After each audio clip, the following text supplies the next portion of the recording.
Hey there, Mr. Redder here. Welcome back to another episode of Reddit Podcast Stories, where today, my boyfriend's mom stole my credit card info. So I, 22 female, am dating Greg, who's 25. His mom, Lisa, is 70. Last month, we attended a funeral for a family member of Greg and Lisa. After the service, everyone was mingling in the fellowship hall and eating, and Lisa stepped out for a smoke break. I happened to see her, through one of the open church windows, get into the back seat of the car while lighting her cigarette, and then she started rummaging in the large bag that I brought along. I didn't think anything of it, as I had brought the bag so I could carry any extra things anybody needed, including lighters for instance, so I thought that maybe that's what she was fishing for. I went back to socializing and supporting Greg. Something that is relevant, but that I forgot at the time, is that I had left my wallet in that bag. Anyway, I stopped by the gas station 2 days later for some gas and realized I was missing my card from my wallet. I used Apple Pay so I could get my gas, then I went home and started searching. I also called Greg, who was at his parents' home, and asked if he could search there and see if I misplaced it somehow. I only take it out of my wallet if I'm using it, and then I put it right back in. But I thought that maybe I was shuffling things in my wallet, put it down and forgot about it. I didn't find my card, Greg didn't find my card, and I decided to give it one more day before I canceled it because maybe it would just pop up. I had also not noticed any transactions through my bank app that weren't from me. The next day, Greg texted me saying he found my card on top of the washer. He said he doesn't know how he missed it, but it was there waiting when he went to do some laundry. I told him I'd get it from him in a couple of days when he came back to our apartment. The next day was payday. I checked my account to see what I made, and I noticed directly below the deposit was a withdrawal for an Amazon order. I haven't placed an order for anything from Amazon in weeks, and checking on my account confirmed that. I asked Greg if he used my card to make a purchase, and he said no, of course not. He would never do so without asking. I canceled the card and reported potential fraud, and then it was discovered that Lisa had used my card for the purchase because she couldn't find hers.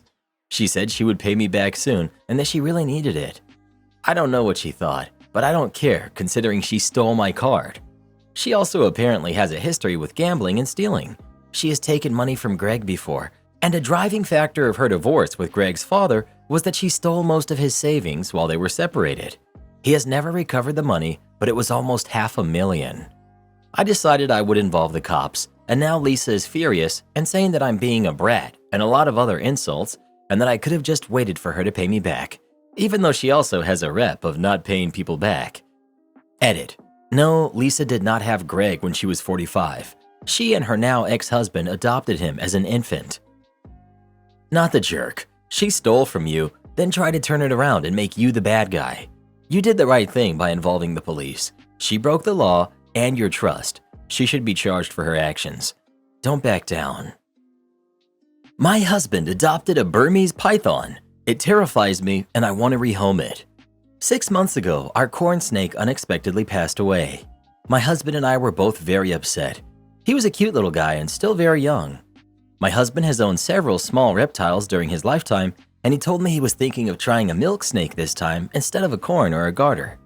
Instead, 2 months after our corn snake had passed, he came home with a baby Burmese python. Apparently, it's always been his dream to own a Burmese. Not only am I really upset that he got something like that without consulting me, on the upside where we live they are legal, but I had several reservations that have only grown since we've owned it. I have GAD, and that thing triggers my anxiety like no other. When I was doing research about Burmese pythons, I kept reading stories of how dangerous they are to pets, kids, and even their owners.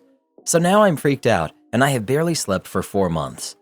This is made worse by the fact that my husband has no experience with large snakes, and the larger the python grows, the more it shows, and also by us having a cat. The other snakes we've had, such as our corn snake and my husband's old garter snake, pose no threat, but now I constantly worry that the python is going to get out and eat her. I've taken to locking the cat in our bedroom at night, which interferes with our sleep since she meows and scratches at the door, and I constantly worry about her when she's home alone. I'll reiterate, this thing is huge. He's already 6 feet long. I'm home more than my husband, so I have to feed it and change its substrates often. I hate doing both so much, especially now that he's graduated to eating rabbits and pigs. I honestly think that taking care of it should be my husband's job since he did this without consulting me. But I'm not going to let it go hungry or live in its own waste out of pride. I honestly don't think we'll be able to give this snake the best quality of life, which I think is essential for all pets. He's getting too big for the tank that he's in, which is his third since we've gotten him, and I don't think we have the room in our house for an enclosure my husband wants to build for him. His food is very expensive and eating into our savings, but it's what he needs, so he can't downgrade. The python does not deserve to live in a tiny space and eat inadequate food because my husband wanted one as a kid. And at the same time, it's just too expensive for us. I don't want kids while we own a python, and these things can live up to 20 years. I don't want to never have kids, which I've dreamed of, because of a python. Because of these reasons, but especially the ones about our cat and its quality of life, I think we should rehome the python, preferably to a wildlife sanctuary or something. I've gently brought all of this up to my husband, how much mental anguish it causes me, how worried I am for our cat, how the snake is unsustainable, and all he's done is tell me to get over it, accuse me of not caring about his happiness, and tell me I'm being prejudiced against animals that aren't cute and cuddly. None of this is true, not even the last accusation. I liked his smaller snakes a lot. How can I communicate productively with my husband about this issue?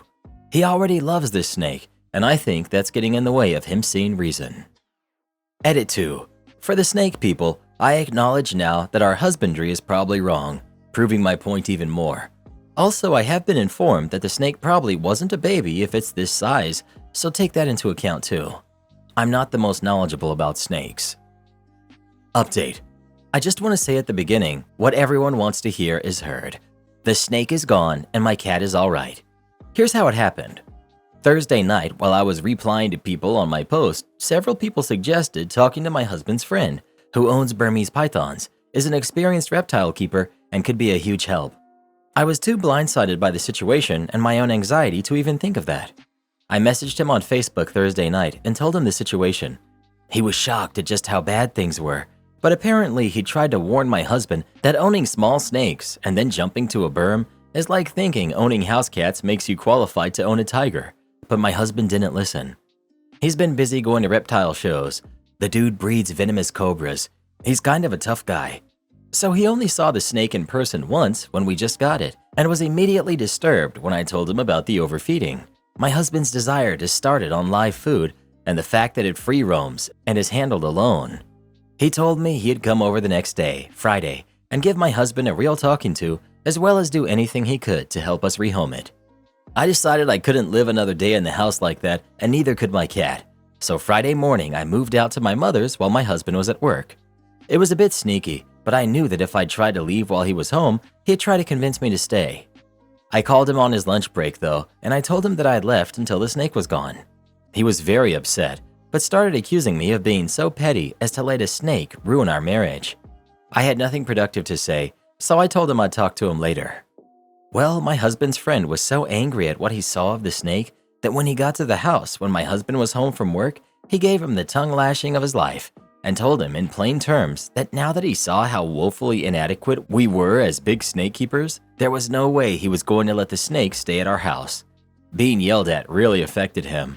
When my husband drove over to my mother's to talk to me, he looked like a kicked puppy. He broke down and told me that he loved me, that he was sorry for everything he had put me through, and that it took having reason yelled to him by an expert for him to really see what was going on, and that he understood now that the snake could no longer live with us. I know that at that point, that the sorrow he felt was due to having his snake taken away, not of real understanding, not yet. So don't worry, he's not completely off the hook. It was cathartic to hear though. His friend contacted a herpetology society he works with regularly, and then a member of that society whose specialty is rehabbing snakes by taking them to his ranch. So Snake went yesterday to this guy's ranch where he'll be fed the right food and go on a diet apparently, and live in a space that's big enough for him. My husband and I have talked a lot about this, and he acknowledged that his fervent desire to fulfill his childhood dream made him careless and selfish, that he wasn't trying to be malicious towards me, but he just wanted the snake so badly he'd do and say anything to keep it. But it still seems like he hasn't learned, which I'm not expecting this early.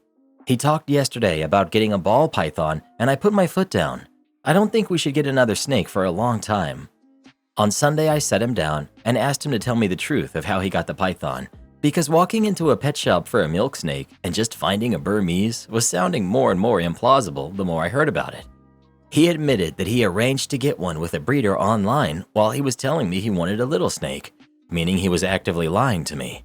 This breeder is also a state away, meaning my husband participated in something illegal when he met up with him to get it, since transporting Burmese pythons across state lines is against the Lacey Act.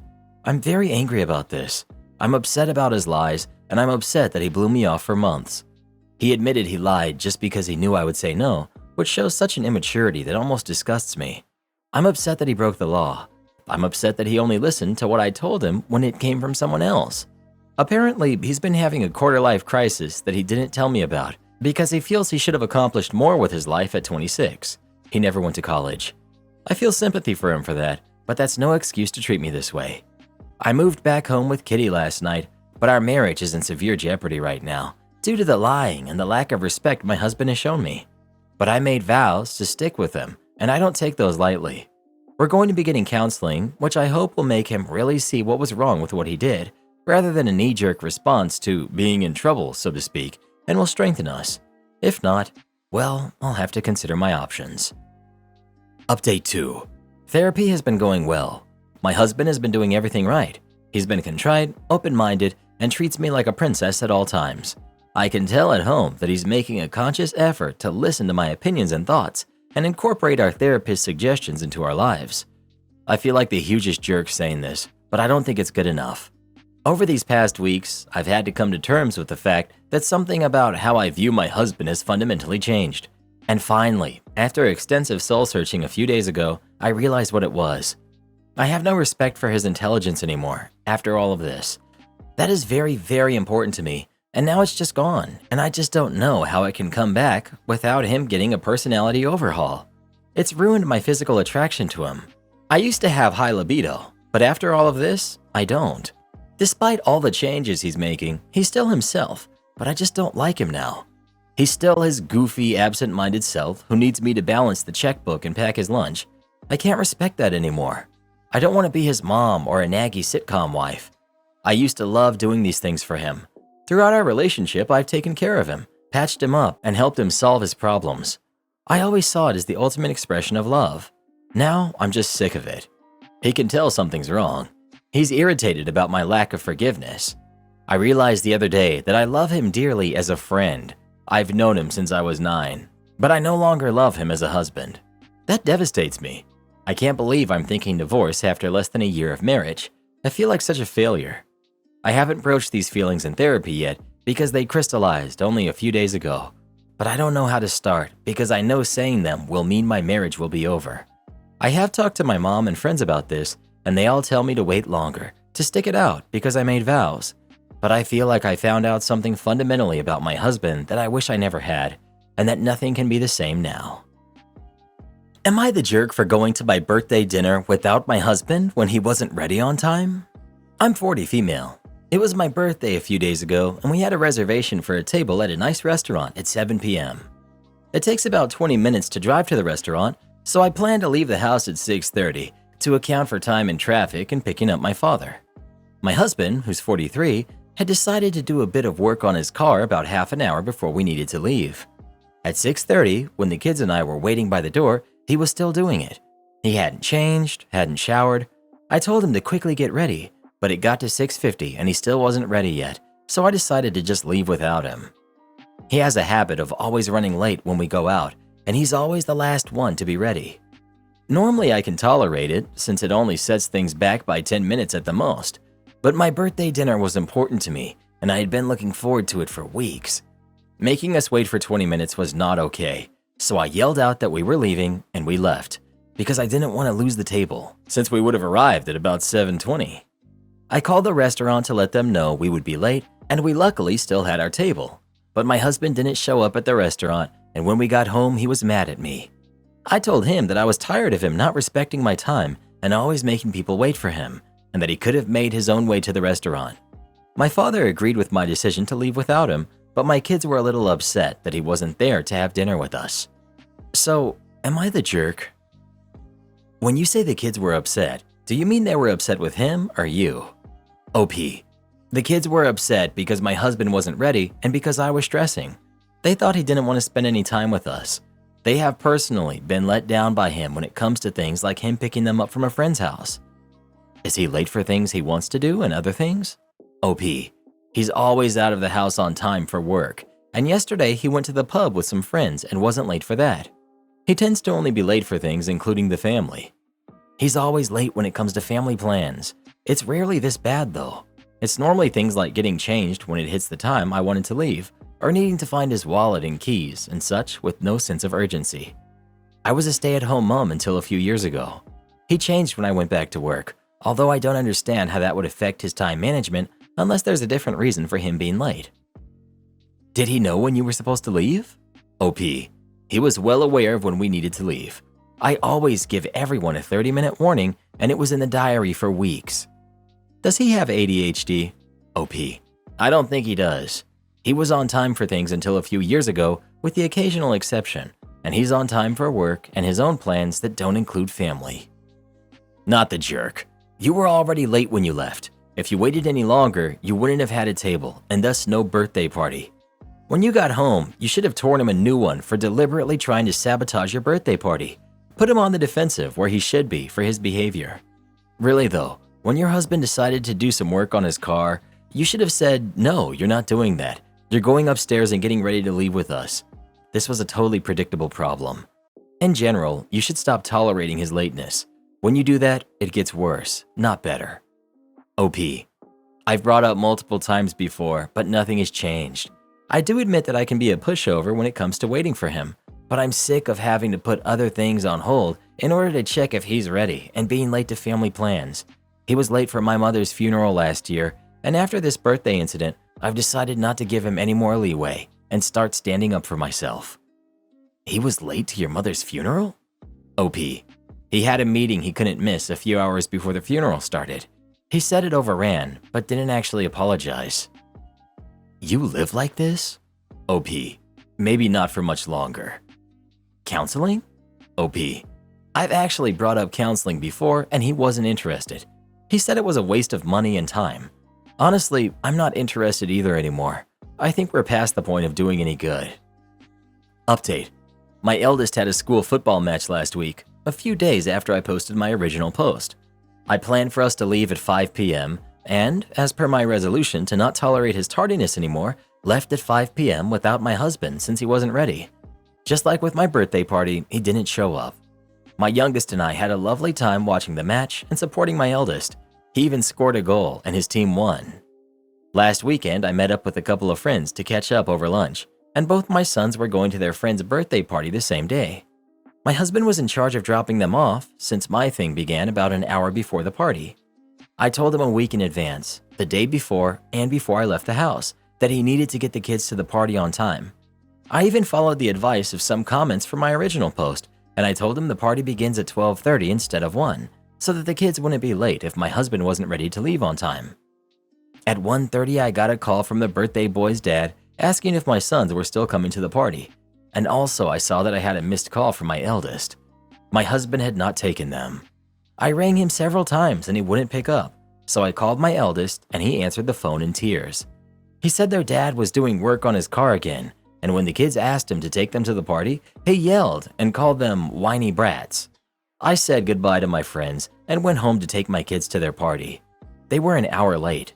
He didn't care that the kids felt humiliated and missed a good deal of the party, which also meant that their friend was upset with them. Something inside me snapped, and I decided I was done. Your comments have put my marriage and my husband's behavior into perspective and opened my eyes. I've had a look at some of the literature and such that some of you recommended, and have talked to my dad about what to do next.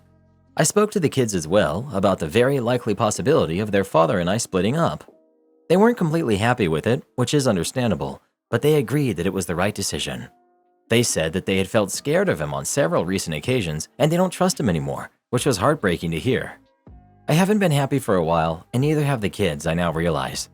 In addition to my husband being late or not showing up at all, there are other issues in our relationship, and you've helped me realize the truth about his treatment of us and given me the strength that I need to put a stop to it. I can no longer justify his behavior or make excuses for him. Along with being late to my mother's funeral, He offered no emotional support when she passed to either me or the kids, which should have been enough to make me seriously consider my marriage, but I'm glad it's finally happening now. A couple of days ago, I told my husband how I felt and sent him my original post.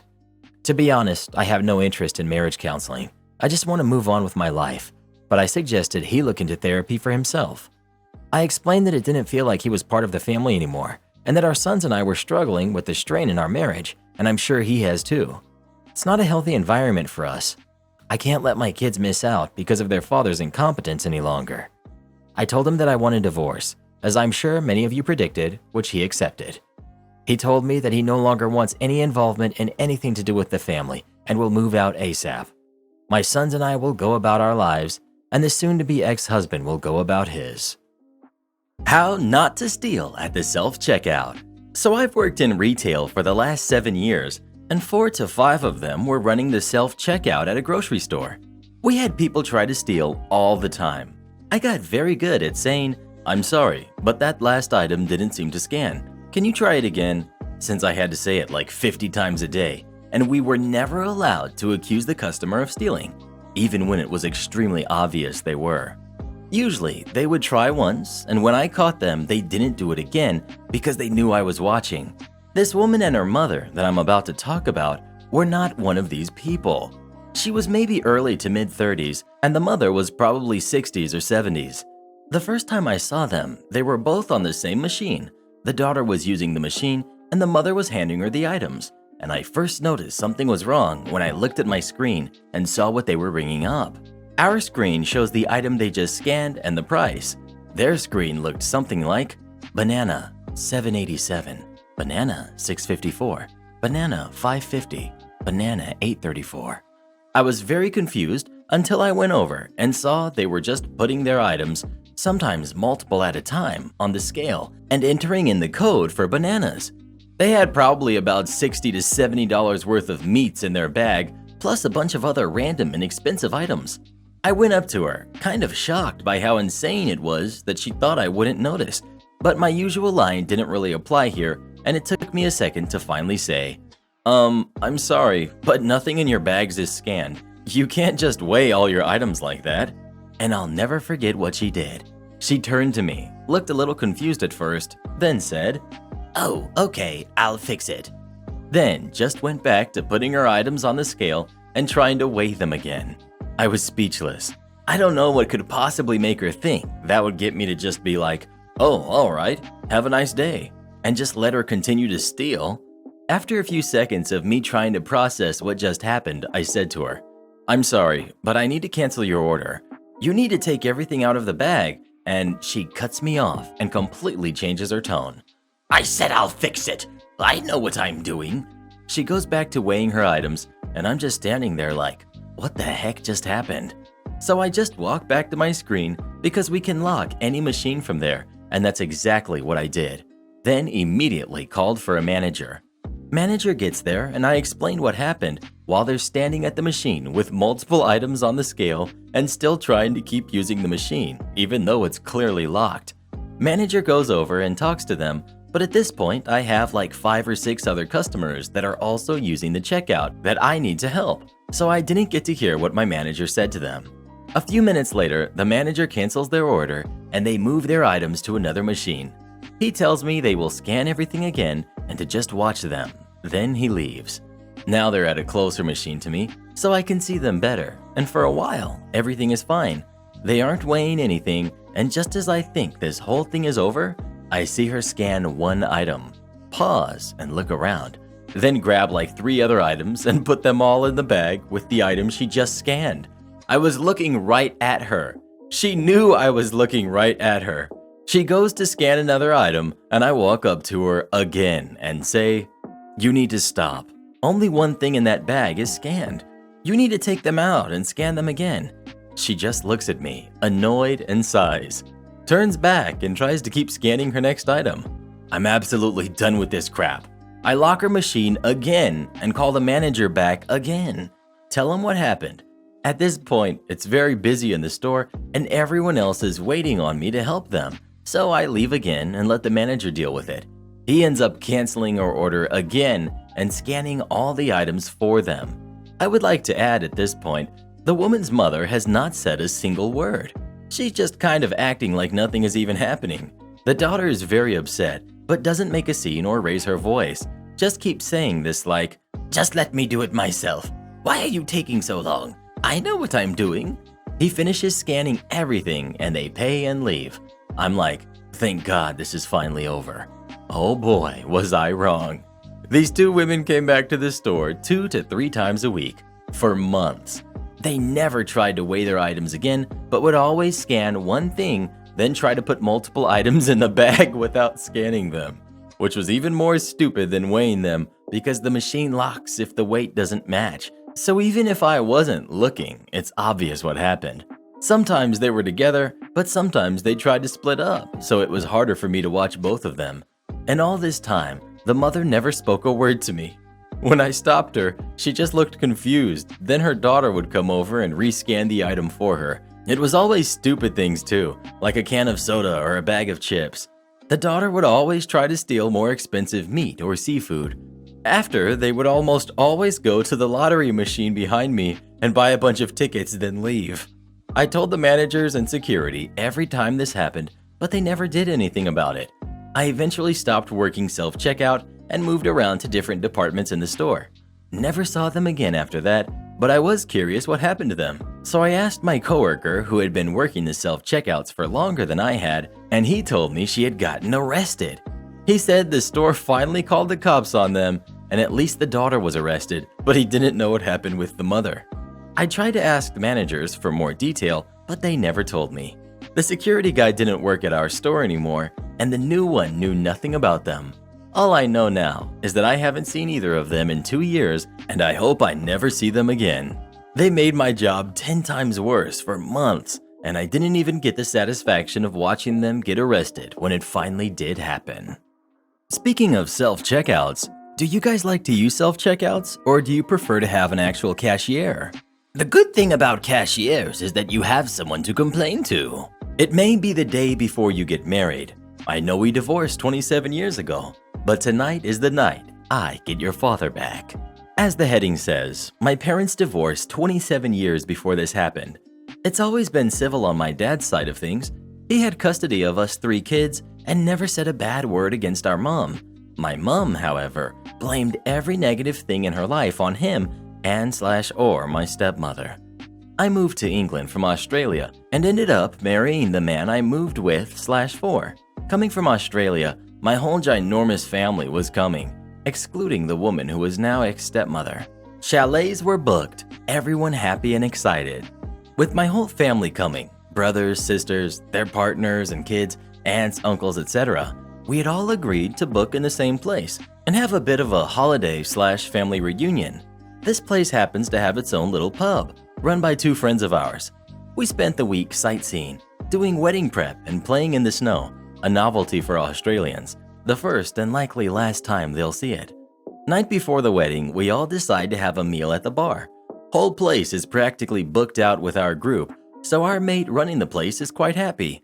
We all eat, drink, and be merry. Stories are told, laughs are had, many at my expense, as I had been vehemently anti-marriage as a kid. My whole aim in life as a kid was to be a math teacher in the army.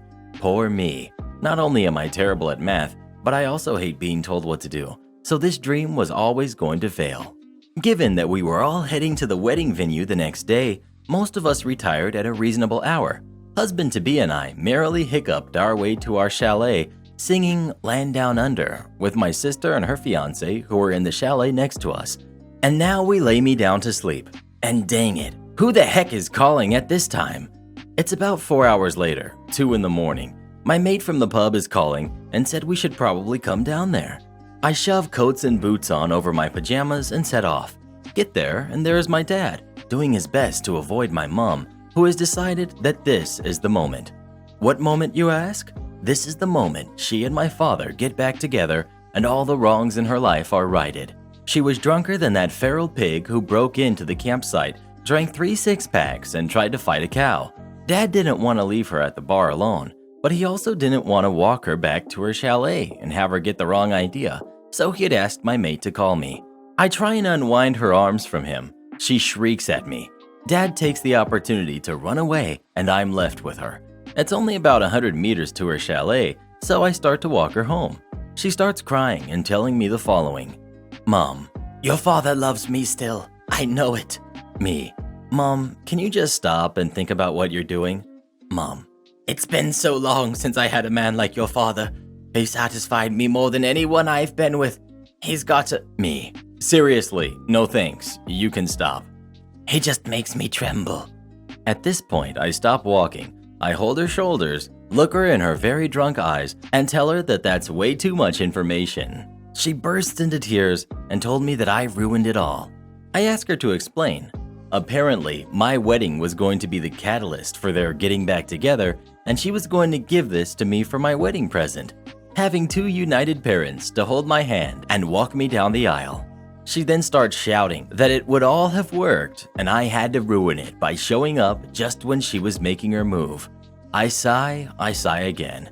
I sigh once more for good measure, and then ask her if she could please, just for this week, keep her crap tidy and calm. I remind her that I'm getting married and that I didn't really want to be standing ankle deep in the snow at 2 a.m. listening to her talk about manipulating my dad into getting with her. Readers, she toddlered me. She sat in the snow, crying and refused to move until I told her that she could get back together with my father. So I left her there. I believe the snow worked its wonders on her burning loins because she didn't bother my dad about getting back together again. Tragically, it didn't stop her general entitlement. She still made her best effort at the wedding to attention seek and cause drama. Have you ever had a relationship from your past that you just couldn't let go of? Does anyone stay on your mind even years after you broke up with them? Please let me know. Oh, my dear Kevin, if only things had been different. Got my freshman dorm leader fired a year after he called the cops on me. I first got to college my freshman year and met the dorm leader. Like most colleges, the dorm leader was the upperclassman that lived in the dorms and monitored the freshman halls. My dorm leader's name was Julio, fake name by the way, and at first he seemed like a nice dude that minded his own business. He talked about how he would stay out of everyone's business if we would stay out of his. Also, he tried to be the cool dorm leader and always mentioned to me about how he drank a lot his freshman year in the dorms. He gave off the impression he really didn't care if we ever drank in our dorm rooms, but to just keep it on the low if we did. I really didn't drink much at all, but I appreciated the fact he seemed pretty normal and didn't try to rat on anyone. During the last week of September of my freshman year of college, I had one of the hardest weeks of my academic career. I was a biochemistry major, taking some pretty tough classes and had 3 exams that week. At the end of the week, a friend I had recently made down the hall invited me to his dorm room to watch an upcoming NBA game. As we were watching the game, he had a bottle of vodka and gave some to the guys in the dorm. Being a naive and stupid freshman kid just trying to make some friends, I took one shot and continued to watch the game. As we're watching the game, one of the guys in the dorm spills a bottle of soda and rushes to the bathroom to grab some paper towels. As he walks out of the dorm room, Julio walked by and noticed the bottle of vodka. He laughed and said something of the sorts of, "I remember when I was a freshman, haha, just try and keep it down." We thanked him and told him to have a good night. It seemed like a normal conversation and nothing out of the ordinary. 30 minutes later, we hear a knock on the door and 2 policemen showed up with breathalyzers. They told us they had received a complaint from Julio about us drinking and a party being thrown in the dorm room.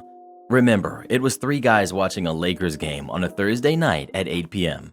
I ended up getting charged, had to do 20 hours of community service, a reflection journal, and appear to the Judicial Affairs Center at my college about my supposed drinking problem. I'm not blaming the officer for giving me a ticket, but I was pretty upset that Julio, who always talked about his own drinking freshman year in the dorm, called the police right after he essentially gave us the okay for the night. A few weeks later, I see Julio and straight up asked him why he decided to rat me out. Specifically, I asked why he didn't just tell me to head back to my dorm if he had a problem with us instead of calling the police right after our conversation. He responds word for word with, "You made a decision and you had to suffer the consequences of that decision." After that incident, I never really talked to him, but he always tried to be buddy-buddy when he saw me in the hallway. Anyway, I eventually leave the dorms and move off campus for my sophomore year. I had decided to rush a fraternity my freshman year and ended up meeting some really nice guys. I have never been the fraternity type, but I went to a smaller college where fraternities are a lot different than most places. During the second semester of my sophomore year, my fraternity was taking a new pledge class. One day, I received a text from Julio saying, "One of the guys pledging your fraternity has been caught dealing alcohol to another freshman in the dorms. I thought I would let you know." Turns out, Julio was the dorm leader for a freshman pledging my fraternity and ratted him out to judicial affairs as well. Thinking the term dealing alcohol was the lamest, funniest thing I have ever heard, I sent that to our fraternity GroupMe and everyone laughed about it. About a week later, that kid pledging our fraternity came up to me asking about the message I received from Julio. Essentially, a pretty similar thing happened to him like what's happened to me. Julio found out he had given someone else in the dorm a bottle of wine and reported it to the police. This kid was charged and had to speak with judicial affairs. This is where the story gets hilarious. In his meeting with judicial affairs, the kid pledging our fraternity told them that his dorm leader, Julio was now a senior at this point, had texted me about the charges pending against him. Apparently, it's a huge violation to discuss pending charges against a freshman in your dorm to a third party. The judicial affairs guy told him that if he could prove Julio was discussing this charge with a third party, aka me, he would receive severe sanctions. Basically, if I sent that text to the judicial affairs people, Julio would be in a crapload of trouble. So I sent the text that night to the judicial affairs people. After that, I didn't hear anything about what happened to Julio and had honestly forgotten about it. However, nearing the end of the school year in my sophomore year, I saw Julio at the dining hall and came up to speak to him. He tells me a story about how he knows I was the one that ratted him to judicial affairs, how he ended up getting fired from his dorm leader position, lost the scholarship money his dorm leader job provided him, and overall how crappy his life has been since he got fired. After going through his entire sob story, he asked me, "Why did you do that? This could have been handled completely differently. I didn't have to get fired, and I could have kept my scholarship money." I looked him dead in the eye for what seemed like 30 seconds and say, "Julio, you made a decision and had to suffer the consequences of that decision." Well, it sounds like Julio got a little more than he bargained for. Oh, he did nothing wrong. He was trying to stop those freshmen from doing things they weren't supposed to be. What do you guys think? Do you think Julio was in the wrong, or was he just trying to do his job? Please let us know in the comments below. What do you mean security guards are here to enforce the rules? Like many other companies, my work requires workers and guests to get their temperatures checked by security before they can enter the building. Since the admin building is separate from the main building, admin staff and their guests go to the main building to get their temperatures taken before they go into admin. Also, face masks are required in the main building, but not in the admin building. Like any normal day, I cover the admin reception desk so the receptionist can take her lunch. It's an easy job, just answering the phones, directing people to the correct building, and telling those who ask that no, I don't know where the boss is. So here I am, minding my own business, when in wanders a guest. She is breathing hard from the long walk from the parking lot, and she's sweating bullets. Her name is Miss Karen, she says, and she is here to get an affiliate ID card. I tell her to have a seat, which she does gratefully, and make a few phone calls to figure out where she belongs. The person she needs to see has stepped out of the office, so in the meantime, seeing that she has caught her breath, I send her to the main entrance to get her temperature taken. A few minutes pass, I transfer a few phone calls. I tell another employee that no, I do not know where the boss is right now. Try the executive secretary. Then Miss Karen comes back. She is walking quickly, her face a picture of righteous indignation. I brace myself. "That employee over there was so rude to me." Me. "I'm sorry, ma'am. What seems to be the problem?" "That worker was sarcastic and smart-mouthed and rude. And who do I complain about this to?" At this point, I realize that 1, I am not getting paid enough for this, and 2, if I give her what she wants, she might go away. Me. "Let me get you her supervisor." I get the security supervisor on the phone. He agrees to speak to Miss Karen, but I can tell from his tone of voice that he has mentally checked out of the situation. I don't blame him. I give Miss Karen the phone so I don't have to play go-between and listen as she lists the atrocious wrongs that have been done to her. The security guard asked her if she had a mask when it was clearly hanging from one ear. The security guard asked her to put on the mask. The security guard asked her to put on the mask properly. The security guard who took her temperature was not, in fact, a nurse. Nowhere else she has been to required a temperature check, so why here? Why does she have to wear a mask in the main building when the admin staff don't have them wear them in their building? It's discriminatory. I plan my sincere apology to the security guard and her supervisor while frantically trying to get a hold of the person Miss K is here to see. Eventually, Miss K finishes her phone call, looking smug, and sits back down. I pretend to be busy in between phone calls to avoid attracting her attention, and eventually she gets where she needs to be. When the receptionist got back to her desk, we shared a laugh. Little did Miss K know that the supervisor cares more about the safety of the building than the customer service skills of his staff, that the security guard doesn't care what Karen thinks of her, and that the only result of her complaint is that staff members will laugh at her behind her back whenever she visits. What is it with Karens and their problems with masks? The problem is you're trying to force us to do something we don't want to. Always let the employee get a word in.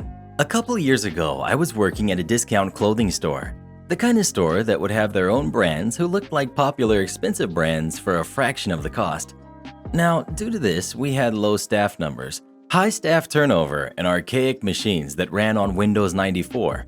This also meant we would have to do all price changes by hand and that the scan tags on the clothing didn't work half the time, including sales, which happened pretty much 24/7 there.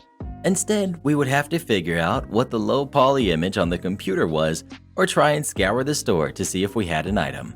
We were a big target for tourists, as most of our shirts were cheap and had Canada written in big letters on them. Due to this, I would frequently get the bizarre barters who would bring up 50 shirts to the counter and ask because they're buying all these 5 for $10 shirts, can they get some for free? After which you'd tell them no, they'd buy 5 and leave the other 45 for you to fold. But we had one guy that took the cake. We were having a huge blowout sale happening to get rid of our overstock on a type of shirt that didn't sell well, and they were being marked down to 10 for $5. The company really wanted them gone to the point we were told to throw them on for free. However, like I said, we had to do price downs by hand and due to company policy could not give them the deal until the sale adjustment was complete. So this guy walks in all bombastic, sizing me and my only other coworker up, while in his cheap polyester suit, wanting to buy around 20 shirts off of the problem shirt rack.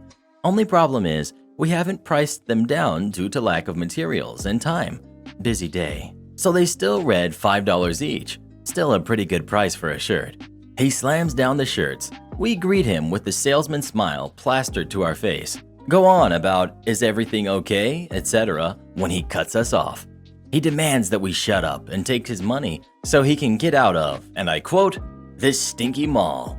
Of course, me being a decent person, I try to point out the new sale, and I was even going to honor it despite the lack of manners, but he wouldn't have it and said, don't feed me your salesman BS.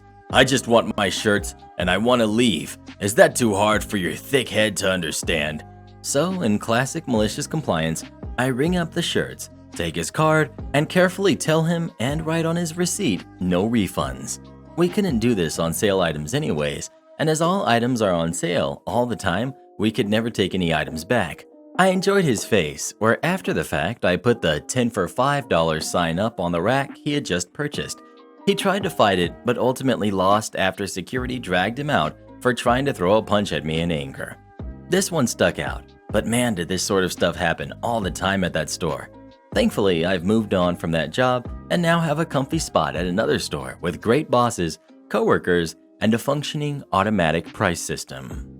Well, just goes to show you, always let your cashier explain what they're trying to say to you. Unless they're an idiot. Karens are starting to realize some of the dynamics have changed. Last week, glorious night. Party of 6 comes in headed by a Karen. Wants 2 4-top, high-top tables pushed together. Host says can't do it. Social distancing. You'll be too close to the other table next to you now. Let me speak to the manager. She's calm, just insistent, and it's obvious she's played this card before. I roll up. How can I help? Can we push these 2 tables together?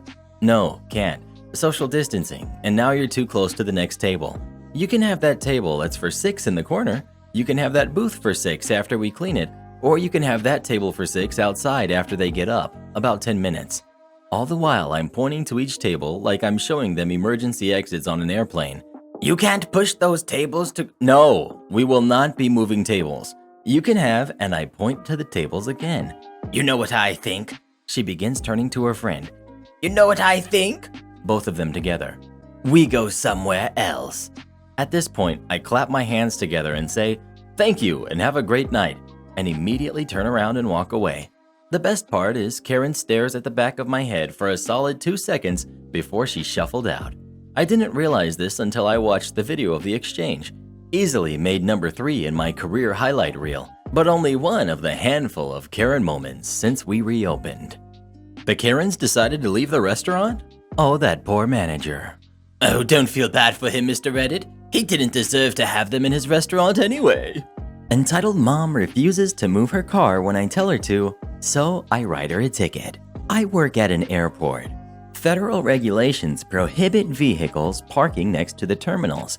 My job is to tell people this and have them take a loop around or go wait in a park and wait area.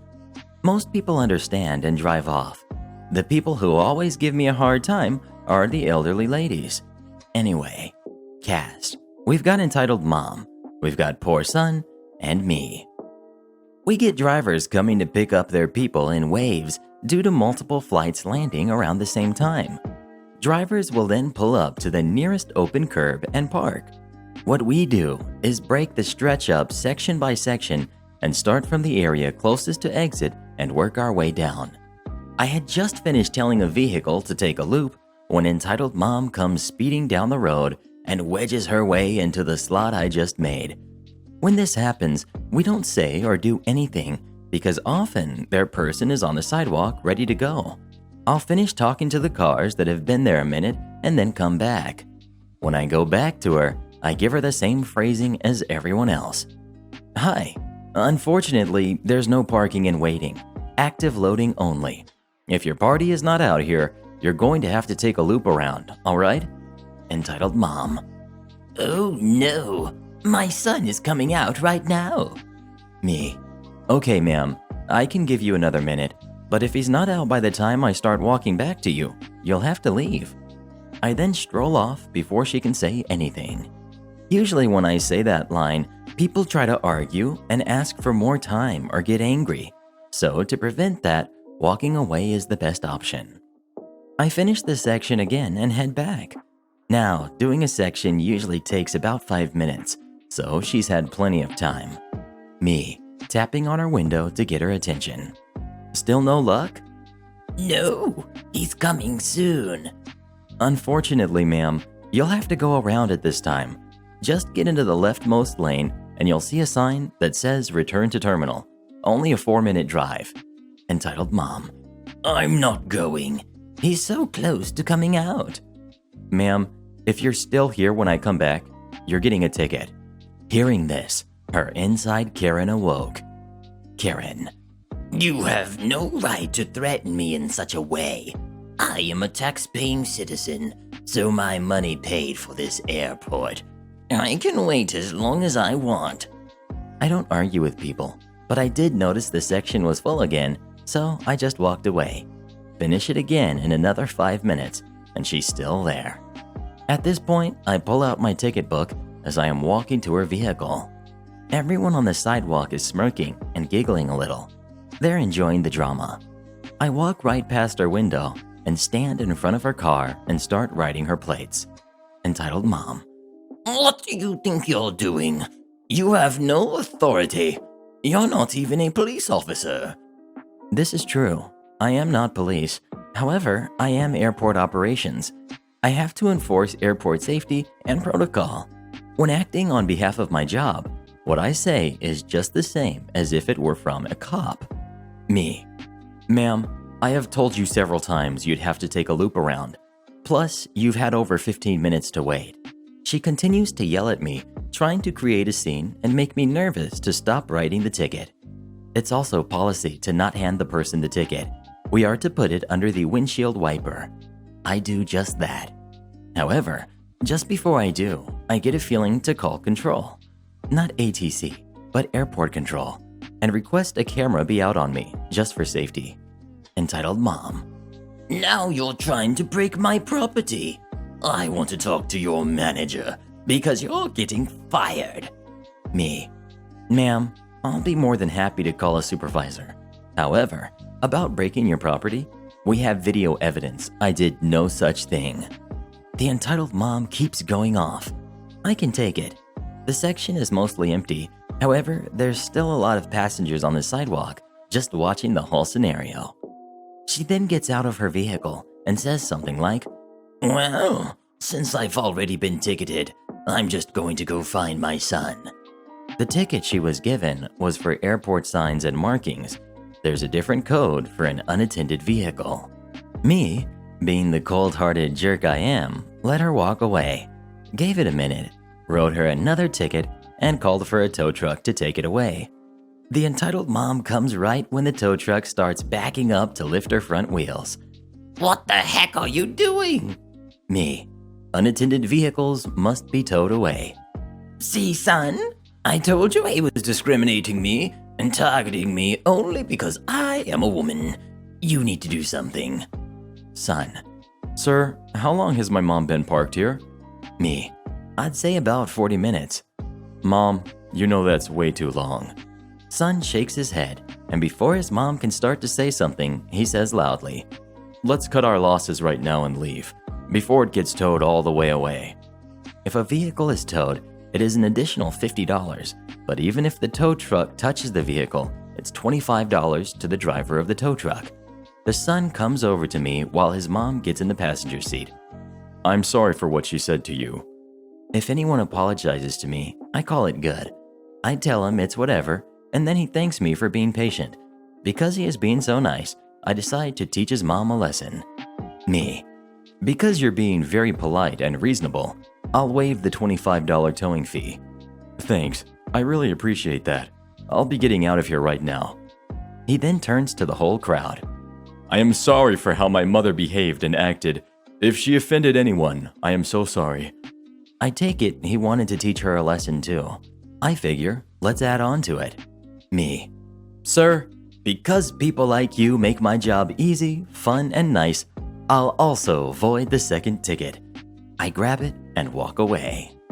Have any of you guys ever gotten a ticket of any sort? If so, please let me know. I'd love to hear from you. Oh, I get tickets all the time, but I never pay them. I'm sure you don't. You stole cheese, so you should give it to me. So a little background information. I work in a pretty big cheese factory, and every month we get a huge block of cheese from the factory to take home with us. Since the cheese is made in the factory I work, it is wrapped in plastic foil, and it doesn't have any brand name or logo written on it whatsoever. This will be important information for later in the story.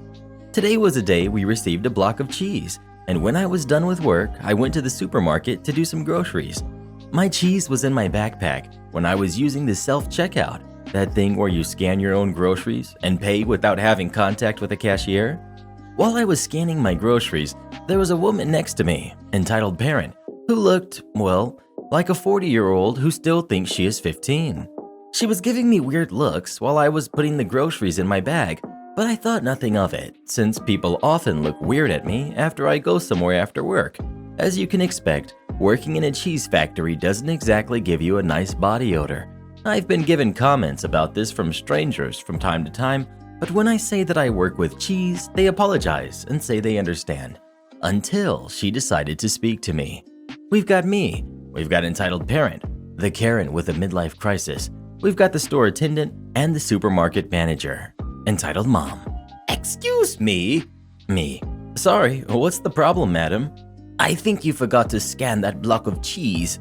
Points to block of cheese in my bag. Me. "Oh, sorry, that's not from here. I work at a factory where we get these every month for free, but I understand the confusion." "So, you stole it?" Me. No, madam. Like I said, every employee gets cheese from the company. I didn't steal anything." By this time, I was done with checking out, and I was feeling kind of anxious by entitled parent and her accusation, so I grabbed everything and left quickly to refrain from the discussion getting out of hand, and went to the customer service counter to buy cigarettes. In my country, you have to buy them there. At this moment, I thought it was over, But as always with entitled parents, it's never over when you think you lost them. As I was paying for the cigarettes, entitled parent decided to show up behind me and started screaming in the most awful voice. "She is stealing! I caught her, but she is lying and is trying to get away with it. This is why this country is becoming more of a crap show." Me turning around with the biggest "really bruh" face. "Madam, I just told you that check her bag. There is a huge block of cheese there that she is trying to steal." Store attendant faces towards me. "Madam, may I check your bag?" I say no problem and grab the block of cheese while I explain to her about the free cheese deal from my company. All this while entitled parent is screaming, "Lies!" in the background. In the meanwhile, store manager noticed the ruckus and came to ask what was happening. Of course, entitled parent immediately faces towards her and starts ranting about how dare they allow thieves in their store. Manager faces towards me and asks, "Miss, is this true?" Me, "Not in the slightest. Like I just said to your colleague, I get this cheese from work every month. You can even check security cameras if you'd like." "Yes, do that. She is trying to get away with it." And then suddenly store attendant decided to say something. "Manager, I think this girl isn't lying. This cheese is wrapped in plastic foil and it doesn't have any brand name. Nor do we sell fresh blocks of cheese here. They only sell packaged blocks." After hearing this, entitled parent's face turns pale. And again, when I thought it was over, it wasn't. "Well then, if you got it for free, you should give it to me since I'm a stay-at-home mother and I deserve it more. Give it to me." Me, store assistant, and store manager, 10 seconds of absolute silence to think about what the heck was actually happening. Manager, "Madam, please keep it down. This girl didn't steal anything nor bother anyone. So let her be, or else I'm going to ask you to leave." "But it's not fair. I'm a stay-at-home mom, so I'm an essential worker, so I deserve it, and not this young brat." Manager, "But she got this from work, and if she is still working, doesn't that make her an essential worker?" After this, entitled parent Usain bolted out of the store while mumbling something about immigrants getting everything they want. I'm not an immigrant, but since I do have dark hair and eyes, people never believe me when I say I don't have roots from any other country. I thanked the store manager and attendant and apologized for wasting their time on such a weird matter.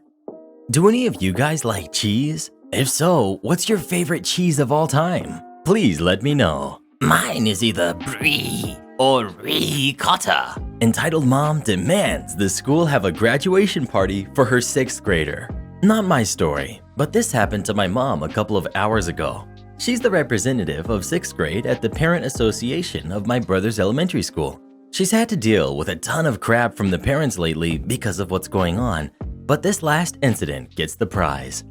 We were watching a movie, my mom, my siblings, and I, when suddenly we hear our mom's phone being bombarded with notifications. She checks what all the fuss was about. It was just one mom. Then immediately, before she could read the messages, the entitled mom called. She paused the movie and said, "Excuse me for a minute." The moment she answers, I kid you not, I thought it was on speaker because of how loud the scream was. Entitled mom was crying and shouting, and her words were barely understandable, except for the swearing. The swearing was quite noticeable. My mom gave us a look. This wasn't gonna take a minute. My mom put on a smile and said, "Entitled mom, what happened? I can barely understand you. Try to calm down, okay?" Entitled mom calmed down a bit, enough for us to understand. "What's the problem?" my mom asks again. This is how the conversation unfolded. Entitled mom, "It's unfair that the school isn't going to organize the graduation party this year." My mom, "Well, but, you know, there's the whole..." "I mean, seriously, how selfish and petty can they be to cancel my sweet boy's goodbye after 6 dang years on that stupid primary school? You need to do something about it." My mom, Entitled mom, "There isn't anything I can do. The school already closed for the rest of the school year. Maybe we could organize something after." "No, we can't let our kids go to middle school without a proper graduation. It's simply illogical why the school would decide to..." At this point, my mom had enough. My mom, "Listen, we can't do anything about it right now. Schools are closed. Your kid can't have a party to celebrate going through the basic studies. Well, so sad.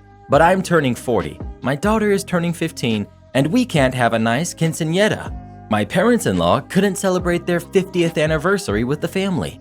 My nephew isn't having his college graduation, and my family was coming to visit all of us after not being able to see them since last year. But you know what? Life is more than just parties. And right now, with everything going on, there's absolutely nothing we can do without risking someone getting sick. And if you've got a problem with entitled Mom Interrupted, and I seriously don't think I'll ever listen to anything remotely as stupid as what she said for the rest of my life. Wait, what do you mean, sickness? Suddenly, there was silence in the room. We all stared at the phone. Then my mom, with the straightest face she could muster, answered, "The sickness? The reason we've all been on lockdown for the last 2 months? Why there's online classes and everything is closed?" Wait, so this isn't just a school thing? I thought school closed because of not having enough staff or something. My mom, you know what? Forget it. You must be bored with your only kid right now to call me for something that stupid. I'm not here to receive your stupid complaints. Good luck and have a good day. Then she hung up. We all stared at her for a couple more seconds, a bewildered look on her until she cracked up. We all laughed for a good minute right there. What the heck did she think was going on in the world right now? Did she really believe that the school just decided to put their students at home and not allow them to go out or something? And what kind of bubble does she live in? I think I may have found the stupidest Karen in existence. Wow, that Karen still doesn't know what's been going on? Wish I was as smart as she is. Oh, don't feel bad, Mr. Reddit. Most peasants like you and your viewers can't help how stupid you are. Man-child threw 3 large drinks at my feet in front of his wife. I had been walking food out of our delivery door. We have a fancy automatic door instead of a window for drive-thru. So 7 hours in 90-degree heat, serving 200 plus cars an hour, when our star, this balding 40-year-old jerk, pulls up, blocking other customers from exiting. I got the wrong drinks. I quickly ran to his car to help and handle things. I started to tell him we'd happily replace his drinks for free and he could keep those. But he interrupted me, gesturing the cup carrier at me and loudly yelling how they were wrong and he didn't want them. Oh, I'm sorry, sir. We can't take anything back from customers due to our health policy, but I'd be happy to… What the heck? Well, I don't want these dang drinks. Yes, sir, I understand, but I'm not permitted to take anything back from customers. I'll happily give you… Well, this is BS. I'm not keeping these. He then proceeds to, one at a time, take each large drink out of the cup holder and throw each one at my feet. His wife saying something along the lines of, "Oh, sweetie, no, honey," the whole time. If there's one thing I'm good at my job, it's staying calm and polite in front of humans like this. I kept my composure and let him throw all 3 drinks before looking back up at him. Well, sir, if you had let me finish, I was going to inform you I'd be happy to give you your proper drinks for free. What were your drinks again? He kinda stopped for a second, cause I assume he was expecting a reaction from his childish tantrum, but sunk cost fallacy had him quickly back to raging. I went to grab his proper drinks, and my coworker stopped me from taking them so she could take them and give him the most passive-aggressive, "Have a blessed day, sir," I've ever been fortunate enough to witness. I'm lucky to have some great coworkers who helped calm me down afterwards, though I didn't show it. My heart was going 150 beats per minute and I was dang fuming. So I just wanted to ask him, "You're an adult, right?" in a calm voice and see what would happen. There is no moral to the story or happy ending really. Forget customers and forget the man-child who threw his only 3 brain cells out his window with those 3 drinks at my feet like a toddler, all in front of his poor wife. What kind of person throws drinks at someone like that? You'd be surprised what it takes to get decent customer service these days. Oh, shut it, Karen. How dare you? By the way, speaking of drinks, what's your favorite drink of all time? Please let me know. I can only do my work? Okay. I used to work at a famous place that dispenses medications. I'm sure many of you have one. For more serious chronic conditions, medications were delivered to patients instead of picked up. That's really the only thing you need to know. I worked in the insurance authorization portion. For non-Americans, that basically means I was responsible for trying to get the insurance coverages to actually pay for the medications many of these people needed to live their lives. Yes, it's stupid and inefficient, and if anyone is familiar with insurance work, you know it's 1. Basically thankless, 2. Usually involves having to be on the phone a lot, and 3. Is always behind. Number 3 is the important part. Supervisors at the job didn't like me much because I questioned a lot of stuff and tried to make things more efficient. However, because of their own set of rules and metrics, they couldn't really ding me on a lot of stuff because I always performed well in performance reviews. Perhaps that is also a form of malicious compliance? Now, to the part where the malicious compliance comes in. My supervisors and I weren't exactly pals, a story for another time, but many of my coworkers absolutely loved me, and whenever I could help out with their workloads, I would. For most of my time there, I did my own work, helped out 2 other coworkers with their blessing, helped out other coworkers when they complained about being overwhelmed, and managed to stay fully abreast on all the work. One day though, Supervisor A comes to me and said, "Hey, Yarn and Metal, you need to focus on your own work." "What do you mean, Supervisor A? I'm completely caught up and waiting on a lot of responses." "You need to stop helping your coworkers out, Yarn and Metal. They've got their work assigned, you've got yours. Just focus on what you've got." "Okay, Supervisor A, you want me to focus on my own stuff? You got it." I warned the coworkers I was helping that Supervisor A was telling me not to help them anymore, transferred all the work I had helped with back to the original owners, and spent time working on writing things down with pen and paper. Not 2 days later, Supervisor A and her counterpart, Supervisor B, come in and were questioning my coworkers about why their workloads were suddenly so much larger. Several of them apparently gave the same answer. Yarn and Metal was helping keep our queues lowered. A day after that, we went into mandatory overtime because things had gotten too busy for regular hours. Both supervisors walked by my desk several times. Open floor desk plans are the worst. But since I was demurely either writing something down by hand or had my own work queue conspicuously open to where they could indeed see I was fully caught up with everything typically assigned to me, they were not able to say a single word. I'm so glad I'm out of that job now. Bonus is that the job paid me for several hours of work where I was actually writing down story ideas, grocery lists, to-do lists, and getting my resume in order. Have you ever felt like a supervisor was holding you back by not letting you work more efficiently? I felt like that every day during my time in the Army. Silence, Mr. Reddit. Supervisors always know what's best. It's you peasants that don't know anything. I can't groom your dog at a salon I don't work at. So I'm a dog groomer for a fairly well-known pet store that also offers grooming. We'll call it Pet Park. A mile away is another well-known pet store that offers grooming. We'll call them Pet Go. People confuse our stores all the time, and a good number of clients bounce between our stores for grooming appointments. Most of my clients know me well as I have bright blue hair, and most people have heard about me from word of mouth as the groomer with the blue hair. This is just to set the stage. While I work for Pet Park, Pet Go has better choices for collars and harnesses, so I tend to go there to find nice things for my fur babies. Today, I got off work early, so I made the 5-minute trip to Pet Go to grab a new harness for my youngest kitty. He grew out of his. So I'm looking over the choices for cat harnesses and comparing 2 I like when I hear somebody clear their throat behind me. Like anybody else would, I assume that I'm in somebody's way, so I scoot to the side with a quick, "My bad." I hear a scoffing noise and a rather annoyed, "Excuse me." So I look up. There's a fairly large lady standing there who is the exact picture of a Karen, down to the sunglasses, large purse, bob hair, hand on her hip, and angry face. She's got a cute little dachshund on a leash at her feet. Karen: "You groom dogs, right? You're a groomer?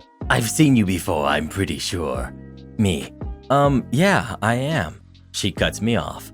"My dog needs a nail trim. He's scratching my legs up, and I'm tired of it." Me, putting on my helpful voice: "Oh, all right. I don't know if PetGo is doing nail trims right now, but you can go in their salon and ask. His nails are pretty long." "They're all busy right now, so I need you to do his nails." For a few seconds, I'm quiet, confused, before it clicks in my head. Me: "Oh, I can't do his nails. I'm sorry. I don't work here." "But you're a groomer. I've seen you groom before. Don't lie. I am a groomer, but not at this location.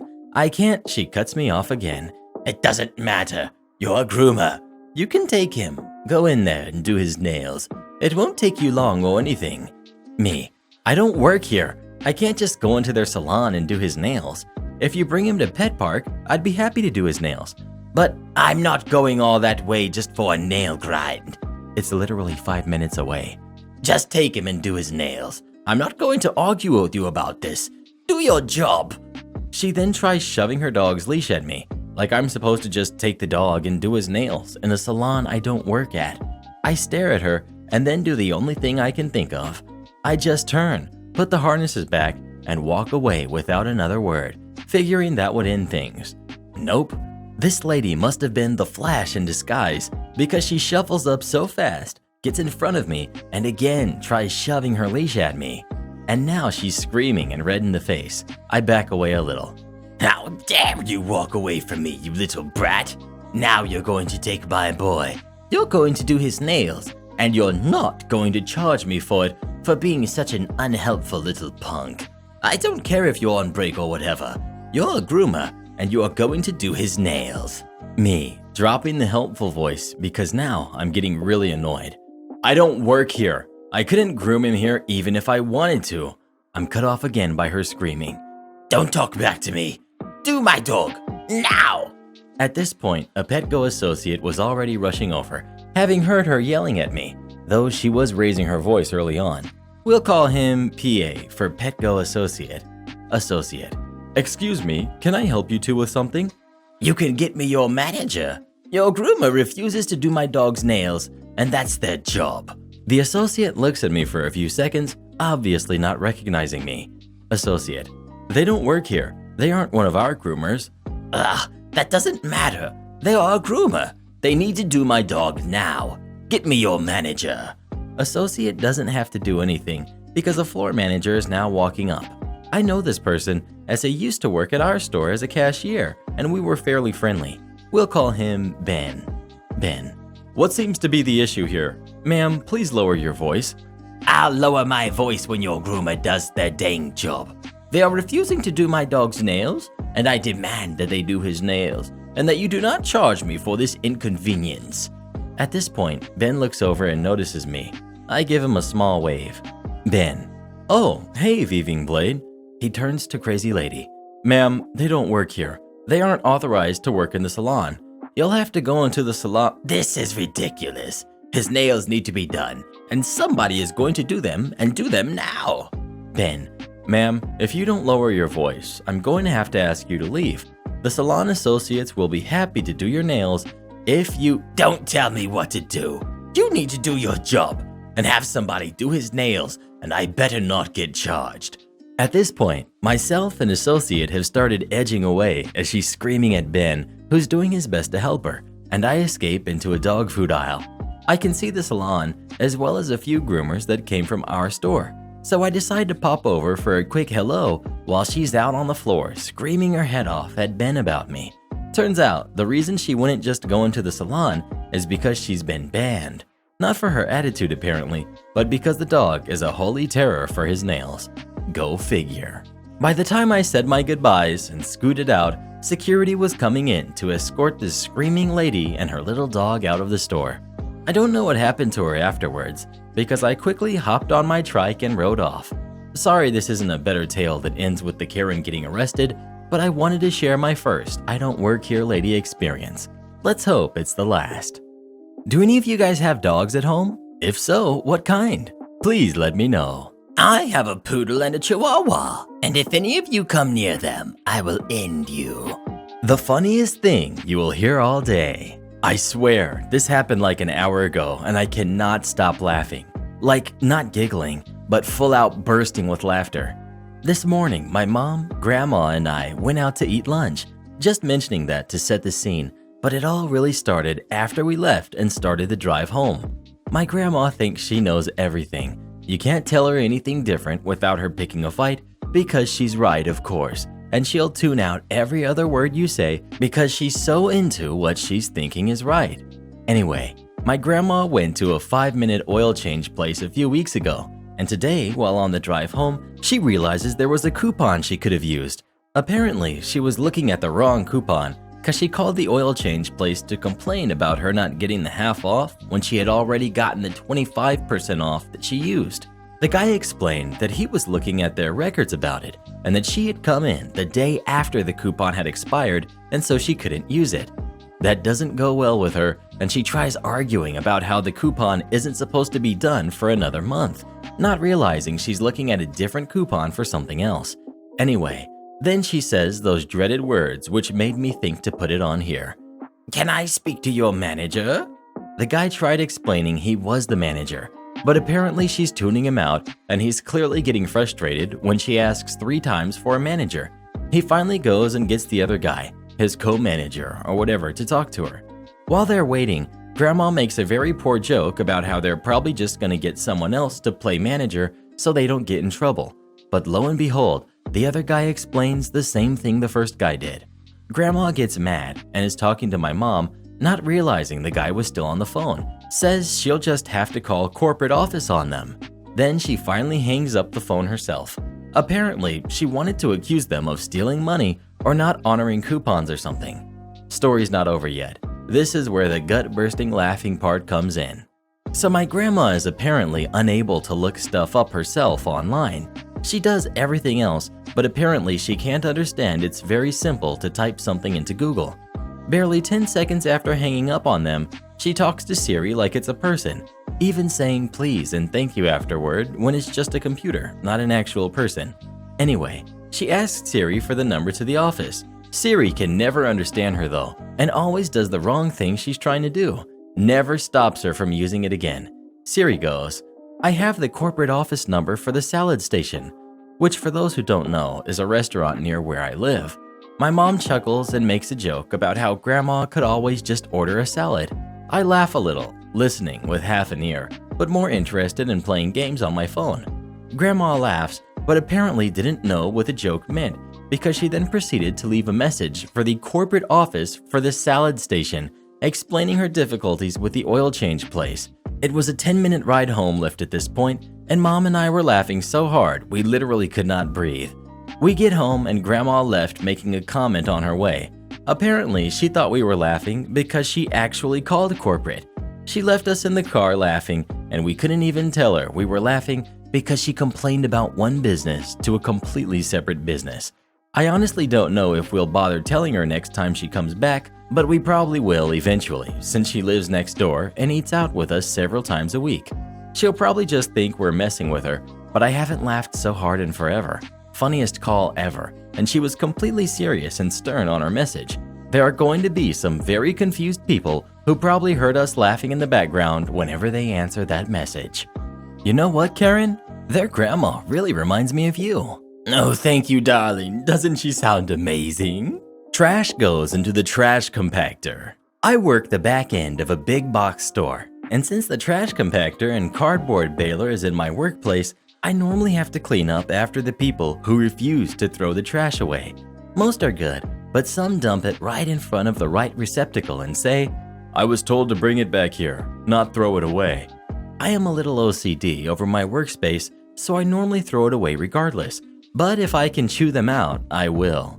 Unfortunately, I can't yell at the night crew, who has routinely dumped multiple carts worth of trash and cardboard in the middle of my already small work floor for the past couple of weeks. Long story short, the team leader is not entirely qualified to fill his position, and all of his bad habits are slowly becoming the whole night crew's bad habits. We have tried emailing him, and the guy who comes in at the crack of dawn has talked to him face to face about him needing to clean up his mess, but that went over like a lead balloon. He wrote us and the managers back saying it was our fault for not helping him out to get the jobs done, so he has to leave all of his work half done. Whatever, not even the managers are buying it, but they let it slide. In the end, we got one final email from him saying something along the lines of, if you see my trash there in the morning, just throw it away. Well, he shouldn't have said that, because last week I found something juicy. Among the normal trash they leave there was some work supplies, gloves and box cutters, but at the bottom of it all was his spreadsheets. To explain, Our company has been throwing money at us to keep working during this time, bonuses bi-weekly. But since they don't have an electronic system yet to track these new bonuses, they have relied on paper sheets filled out by the department heads and sent somewhere up in management for approval. We have known for weeks he has been cooking the books to make him look better on these timesheets and getting a bigger bonus for nothing. I thought about sending this to management, but then I remembered, just throw his trash away. Got it. The problem was, he had to get that paperwork turned in by midnight that night, or he and his team would lose out on their bonuses. Too bad, he was scheduled that night for midnight and is notorious for being fashionably late. I felt bad for everyone not getting their bonuses, but it seems to have turned out in all of our favors. The fallout. Monday. I come in and get talked to by one of our managers, asking if I've seen any documents left in the back. I tell him all of our paperwork gets filed away in the filing cabinets. He tells me that's not what he's looking for, and if I hadn't seen it yet, to let him know when I do. Why? Because night team leader says that he lost them or that they were stolen or something stupid, so now there's an investigation going on. Crap. Oh well, I got another job starting here in a couple of weeks. I'll just roll with it and see what happens. I did talk to one of the girls on the night crew. She comes in early to set everything up for them to work. She didn't seem to know anything about not getting a bonus, but I didn't bring up that the timesheets were missing. Just ask her how the bonuses were going, and she said she was expecting a big one this week. Sorry, honey. Tuesday. I got news from the same manager that when they checked the security cameras, they lost sight of it about halfway through the night, so they have no idea where it could be. Nice for me. Also, since they were hurting for hours, they bumped me up from part-time to full-time. Double nice. I talked to the same night crew girl, and she now knew she wasn't getting the bonus. She was upset and kept saying, I know the team leader is at fault here. He says he isn't getting a bonus, but I bet he just switched everything around and is getting our money. Keep telling yourself that, dear. But now her and all the other girls on the night crew were going to get together and bring up harassment charges against him since they have been dealing with him not working and saying inappropriate things to them all night instead. Convenient? Wednesday. He was caught working overtime, which normally is fine, but you have to get approved on it, which he didn't. Apparently, they're going to look back at his previous time punches and check to see if he had been punching in and out correctly and not stealing company time. I wish I could have talked to him that day just to say, dude, stop bringing attention to yourself. As of today, all I heard is that suddenly he is taking the last of his paid vacation and will be gone for the next 6 weeks. Unfortunately for him, the investigation is still ongoing, and if they come up with anything, he won't have a job when he comes back. Also, a little birdie told me his wife heard about the harassment investigation and isn't planning on sticking around with him since this is the second time this has happened. Dude, all you had to do was throw away your trash. Sometimes we all forget to do things, like throw our trash away, or smash that like button for Mr. Redhead. Oh, that was good. Entitled mom pulls kids out of preschool because she thinks we're accusing her of spreading lice. So, I work in a preschool, and you would think I get a lot of interaction with entitled parents, but honestly I don't. Most of our parents are great and willing to work with us to help us help their kids in the best ways possible. This was not one of those parents. In light of what's going on, quite a few of our parents made the decision to pull their kids, whether they had lost their jobs or were working from home or had someone immunocompromised at home. Wise decisions that I don't blame them for, but left many seats open for more kids to be enrolled. Cast. We've got entitled mom, we've got the boy, we've got the girl, we've got the director of the preschool, basically in charge of everything when the owner isn't around. So entitled mom calls and enrolls her 2 kids in the school, a 5-year-old boy and a 2, almost 3-year-old girl. Bad kids. Boy tries to run out of the school after his mom. Had to carry around a blanket, not allowed, and refuses to eat the food we provide and behaved worse than our 1-year-olds. Girl was a bit better, prone to the same temper tantrums, hitting, and had to carry around a baby Moana doll, also not allowed. We gave her the benefit of the doubt though. Entitled mom claims there was no way, but she very clearly displayed signs of being on the autism spectrum. Either way, they're here for about a week, give or take a few days, for boy who refused to come and was kept home with someone else. when the girl is one of our multiple kids who got sent home with nits. Now, according to our latest DCF, Department of Children and Families, check-in, we are one of the cleanest still operating childcare facilities in the country. However, in any childcare environment, lice is an inevitable consequence of having a whole bunch of kids around. It's no fault of anybody's, it's just a fact of life. Most parents understand that. The procedure for any isolated case of lice is that when the kid returns to school, the parent must give proof that their kid was treated, a picture or receipt for the bottle of treatment, the recipe for a home remedy, etc. The kid is checked to make sure they're clean, everything is documented, and life goes on. So it's the next day. An entitled mom, the boy, and the girl are some of the first few kids in the door, despite being the last to go home. Entitled mom shows director a video on her phone of her treating the girl's head. Director: you're going to have to send me that so I can figure out how to add it to the documentation. Entitled mom starts getting angry at this point.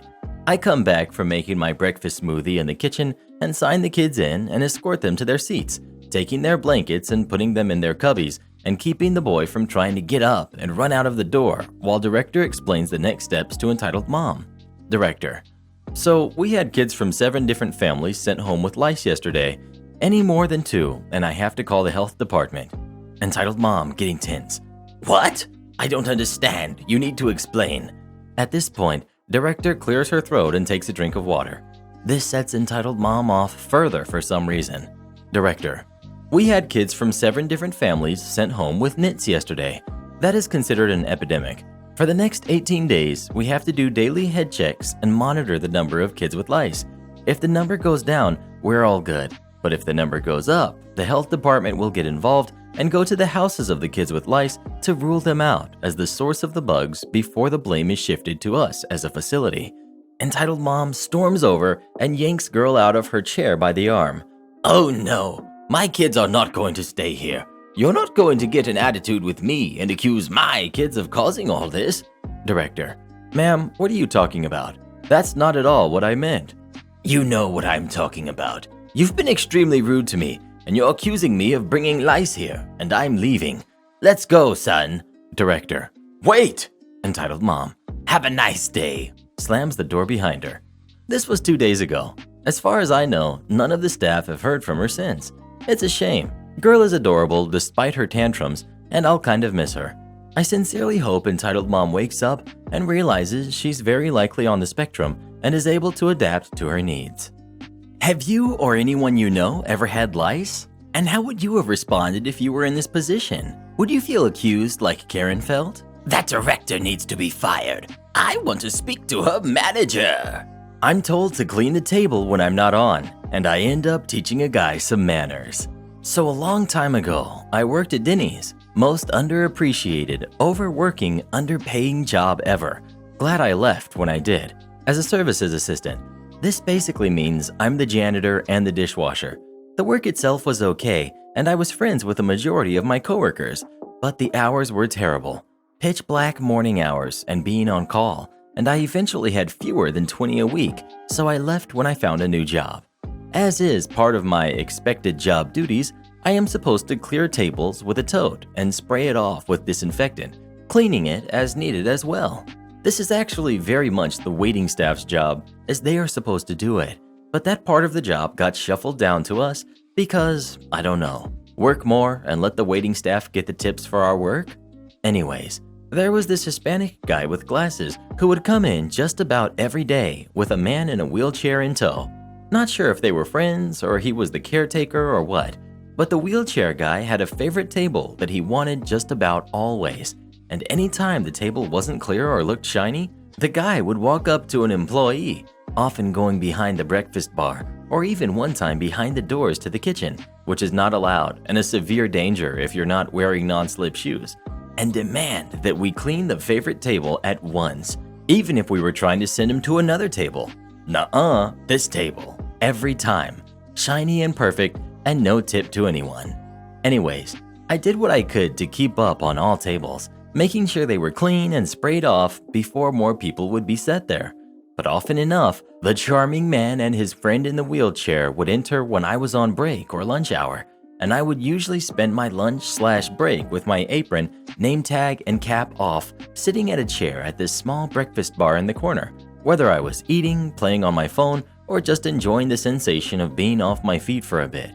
As a result, I still looked like an employee, despite the obvious lack of uniform and that I was not working at the moment, albeit a lazy one. So this would happen if the table was not clean. The guy and the wheelchair man came in, and I was on break. He'd straight up walk over to me and put his hands on his hips, clear his throat, and widen his eyes when he made eye contact with me. This is just one of the ways these exchanges would go. Guy. Me, looking up from my phone, often while eating. Yes? Guy. Our table is not clean. Me. Oh, I'm sorry about that. I can see about getting someone to come over and… Guy, matter-of-factly. You'll do it, now. Me, dumbfounded. I'm afraid I can't, sir. Guy, irritated. Sure you can. We don't have all day. Me, irritated too. I'm on my break/lunch. When that is the case, I won't work. Not because I don't want to. I'm not legally allowed to.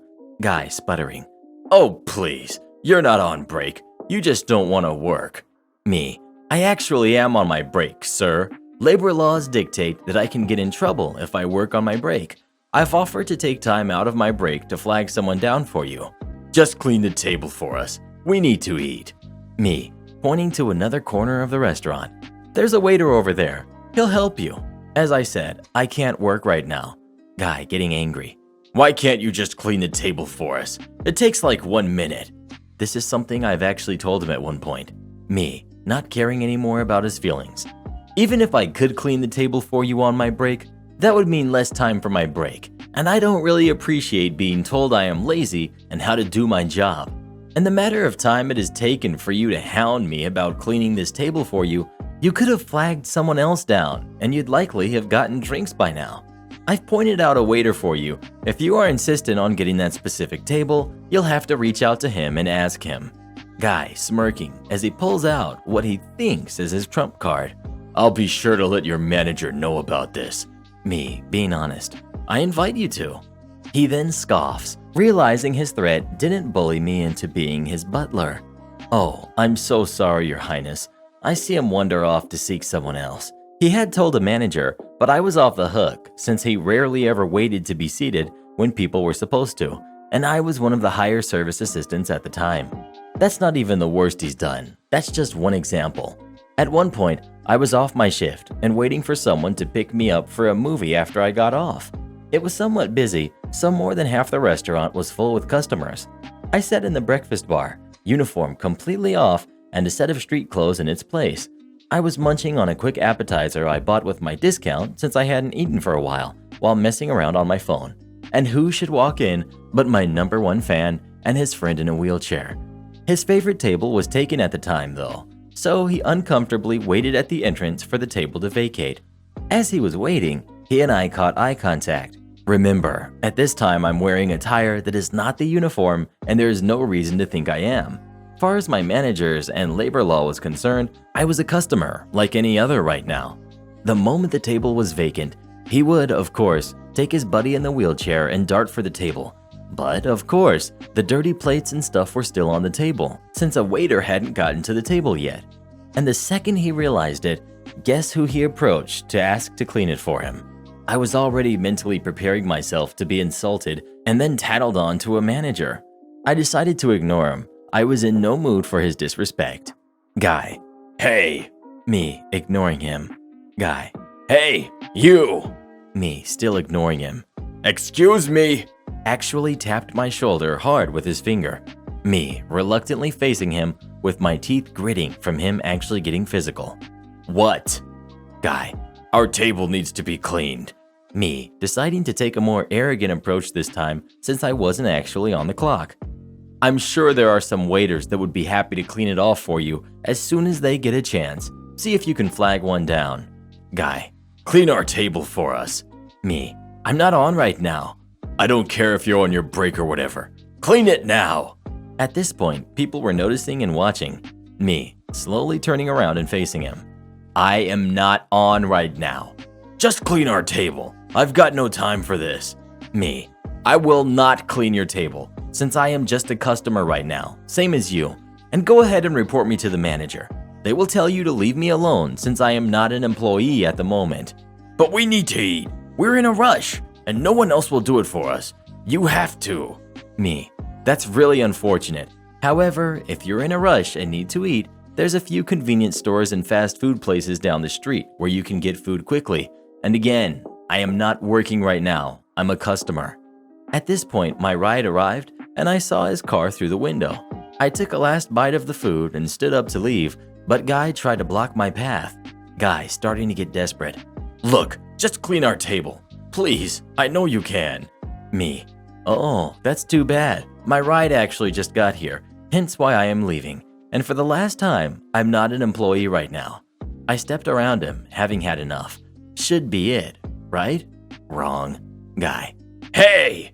He actually grabs me by the back of my shirt collar and tries to yank me backwards. I should mention I am a green belt in Kung Fu. I know how to defend myself. Out of reflex, I stomp one foot behind me, spin to the left while putting my left arm behind me, twirling it in a circle to grab his wrist. At the same time, I used my right hand and put pressure on his upper arm while holding his wrist with my left and pushed it down. Basically, I caught his arm and was bending it against the elbow. He was startled by the move and sudden reflex and started squealing at the counter I just did. I let him go after I thought my point got across. After I let him go, he just looked at me with absolute bewilderment, like he thought I was crazy. Before he could get a manager to stop me from leaving, I was already out the door. The next time I came into work, I was met by my manager who was eager to discuss what happened that day.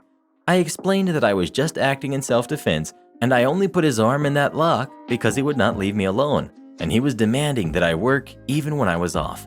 I also told him this was not the first time he tried to make me do that. At that, my manager seemed to calm down a bit, even though he did let me know that Guy had, in fact, tried to get the police involved. I told him that the cameras should have picked up everything that happened and that he grabbed me first. Me locking his arm was done reflexively. He still told me to try to avoid physical contact with other customers in the restaurant, whether I am on duty or not. I understood and apologized for it. Ever since that day, whenever Guy saw me, on duty or not, he would whisper to his buddy in the wheelchair, but would steer clear of me. I was fine with that. Some people just have to learn the hard way. Speaking of Denny's, what's your favorite restaurant of all time? Please let me know. My favorite part about restaurants is leaving bad Yelp reviews. Entitled Grandpa crashes into our car, then attacks us. Cast. We've got me. We've got Entitled Grandpa. We've got Mom, Brother, Brother's Friend, Officers 1 and 2. So this happened last summer of 2019. My mom and I were taking my friend's brother back to his parents' house after a week-long sleepover. I was sitting in the front. I came because I needed to head into my brother's friend's house to get my retainer case, which I forgot last time I went there. Also, we had a Honda Civic until this incident. So we were about halfway there when we came to an intersection. There are cameras on the lights, this is important for later, and we were waiting for the light to turn green. And when it did, we started crossing the intersection, and when we were almost through the intersection, this trashy driver, our entitled grandpa of the story, sped right into us, going at most likely 65 miles per hour. We swerved into the side of the road and landed with a huge jolt of force. Believe it or not, no one inside or outside the car was hurt. Not even the airbags went off, thank goodness. Though through the side mirror, I could see that the right bottom side of the car was totaled. The light was destroyed, the trunk window was completely cracked, the bumper was dented and half off, the car's bottom right area was pretty much completely obliterated. My mom got out of the car and stormed over to the entitled grandpa's car. I got out too and started recording on my phone camera. The entitled grandpa, about 65 or 70, got out of his car approaching my mom, and we could see a 5 or 6-year-old, also not hurt but very shaken up, sitting in the back seat of their car. This is what happened next. Entitled Grandpa. Look what you did, you dumb jerk. You wrecked my car. Mom. Look what I did. First of all, you crashed into me. Second of all, it was our green light. It was not. Clearly not aware that 7 other cars were passing at the same time as my mom. It was my green light. I swear. Some people nowadays have no clue on where their place is. Note that this whole time he's been slurring his words and swaying a little, clearly drunk. Mom, What did you say? Entitled Grandpa. You heard me, jerk. He then slaps her, leaving a red handprint on her left cheek, causing her to start crying.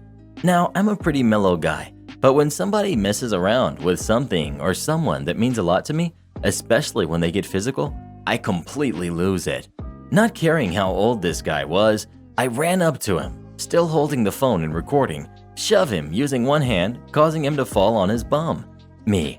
Never, and I mean never, lay a single finger on my mom again, jerk. You hear me? Before he could say anything, 2 cop cars and an ambulance pull into the scene. 2 cops are telling people to back up when the other 2 come up to me and my mom while the 2 ambulance drivers pick up the entitled Grandpa. And Officer 1. Is everything okay here? Officer 2. Yeah, we got a call about... He then looks at my mom. Miss, are you okay? Me.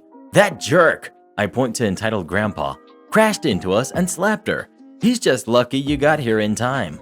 Mom. Yes, that's true. That's what happened. Fast forward about 10 minutes, and the police have 1. Talked to entitled Grandpa, witnesses, me, my mom, my brother, and his friend, and 2. Checked the recording on my phone and the traffic light footage.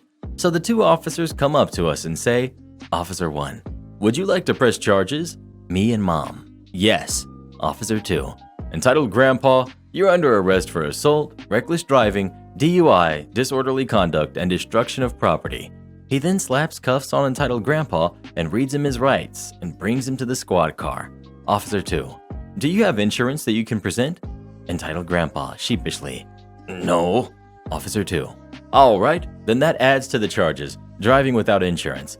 The police called the girl's parents and they came and picked her up, apologizing profusely to the police and my mom. So, long story short, entitled Grandpa was 1. Sued by my parents. They won, by the way. 2. Got his license permanently revoked. And 3. Given a fine of $1,500. We didn't have our car fixed because my mom traded it and $25,000 for a new Porsche. So, everything turned out great. Thanks for reading. That's scary. I'm just glad everyone was okay. It's too bad Grandpa didn't get hurt. He deserved it. Karen mistakes me for an employee. Plot twist, I'm a police officer. I've been watching a lot of Mr. Reddit's videos on the Tube of You.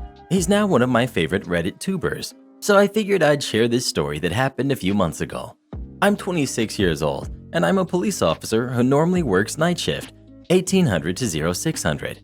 On this particular day, I was in a training class that was scheduled from 0800 to 1700. Standard uniform attire for classes are the blue polo shirt with department logo on chest and khaki pants. I had my service weapon and badge on the right side of my hip and my handcuffs, extra magazine, and radio on the left side of my hip. After the class ended, I went to my local supermarket, known for low prices and blue shirts, to get some things for dinner. While I'm there, a little kid who looked to be around 9 to 10 years old walks up to me. Kid asks me, "Are you a police officer?" while pointing to my service weapon. Me, "Yes, I am." Kid, "I want to be a police officer when I grow up." He says that with much excitement. When I'm in uniform, I always carry around little plastic badges for when I run into kids. So I stood there for a few minutes talking to the kid while his mother was shopping in the aisle. When they go to leave, I give the kid the plastic badge and say, "Here you go, little buddy. You're now a junior officer." He smiled big and gave me a hug. He was so excited and started saying in a sing-song tune, "I'm a cop, I'm a cop. I'm gonna get all the bad guys." Kid and his mom walk off and I go back to my shopping. I kneel down to look at some chips I'm thinking of getting when I hear someone clear their throat. I turn and see a lady, Karen, who looks to be in her early to mid-40s. The lady glares at me and I go back to looking at the chips. Karen, Excuse me? Are you going to help me or not?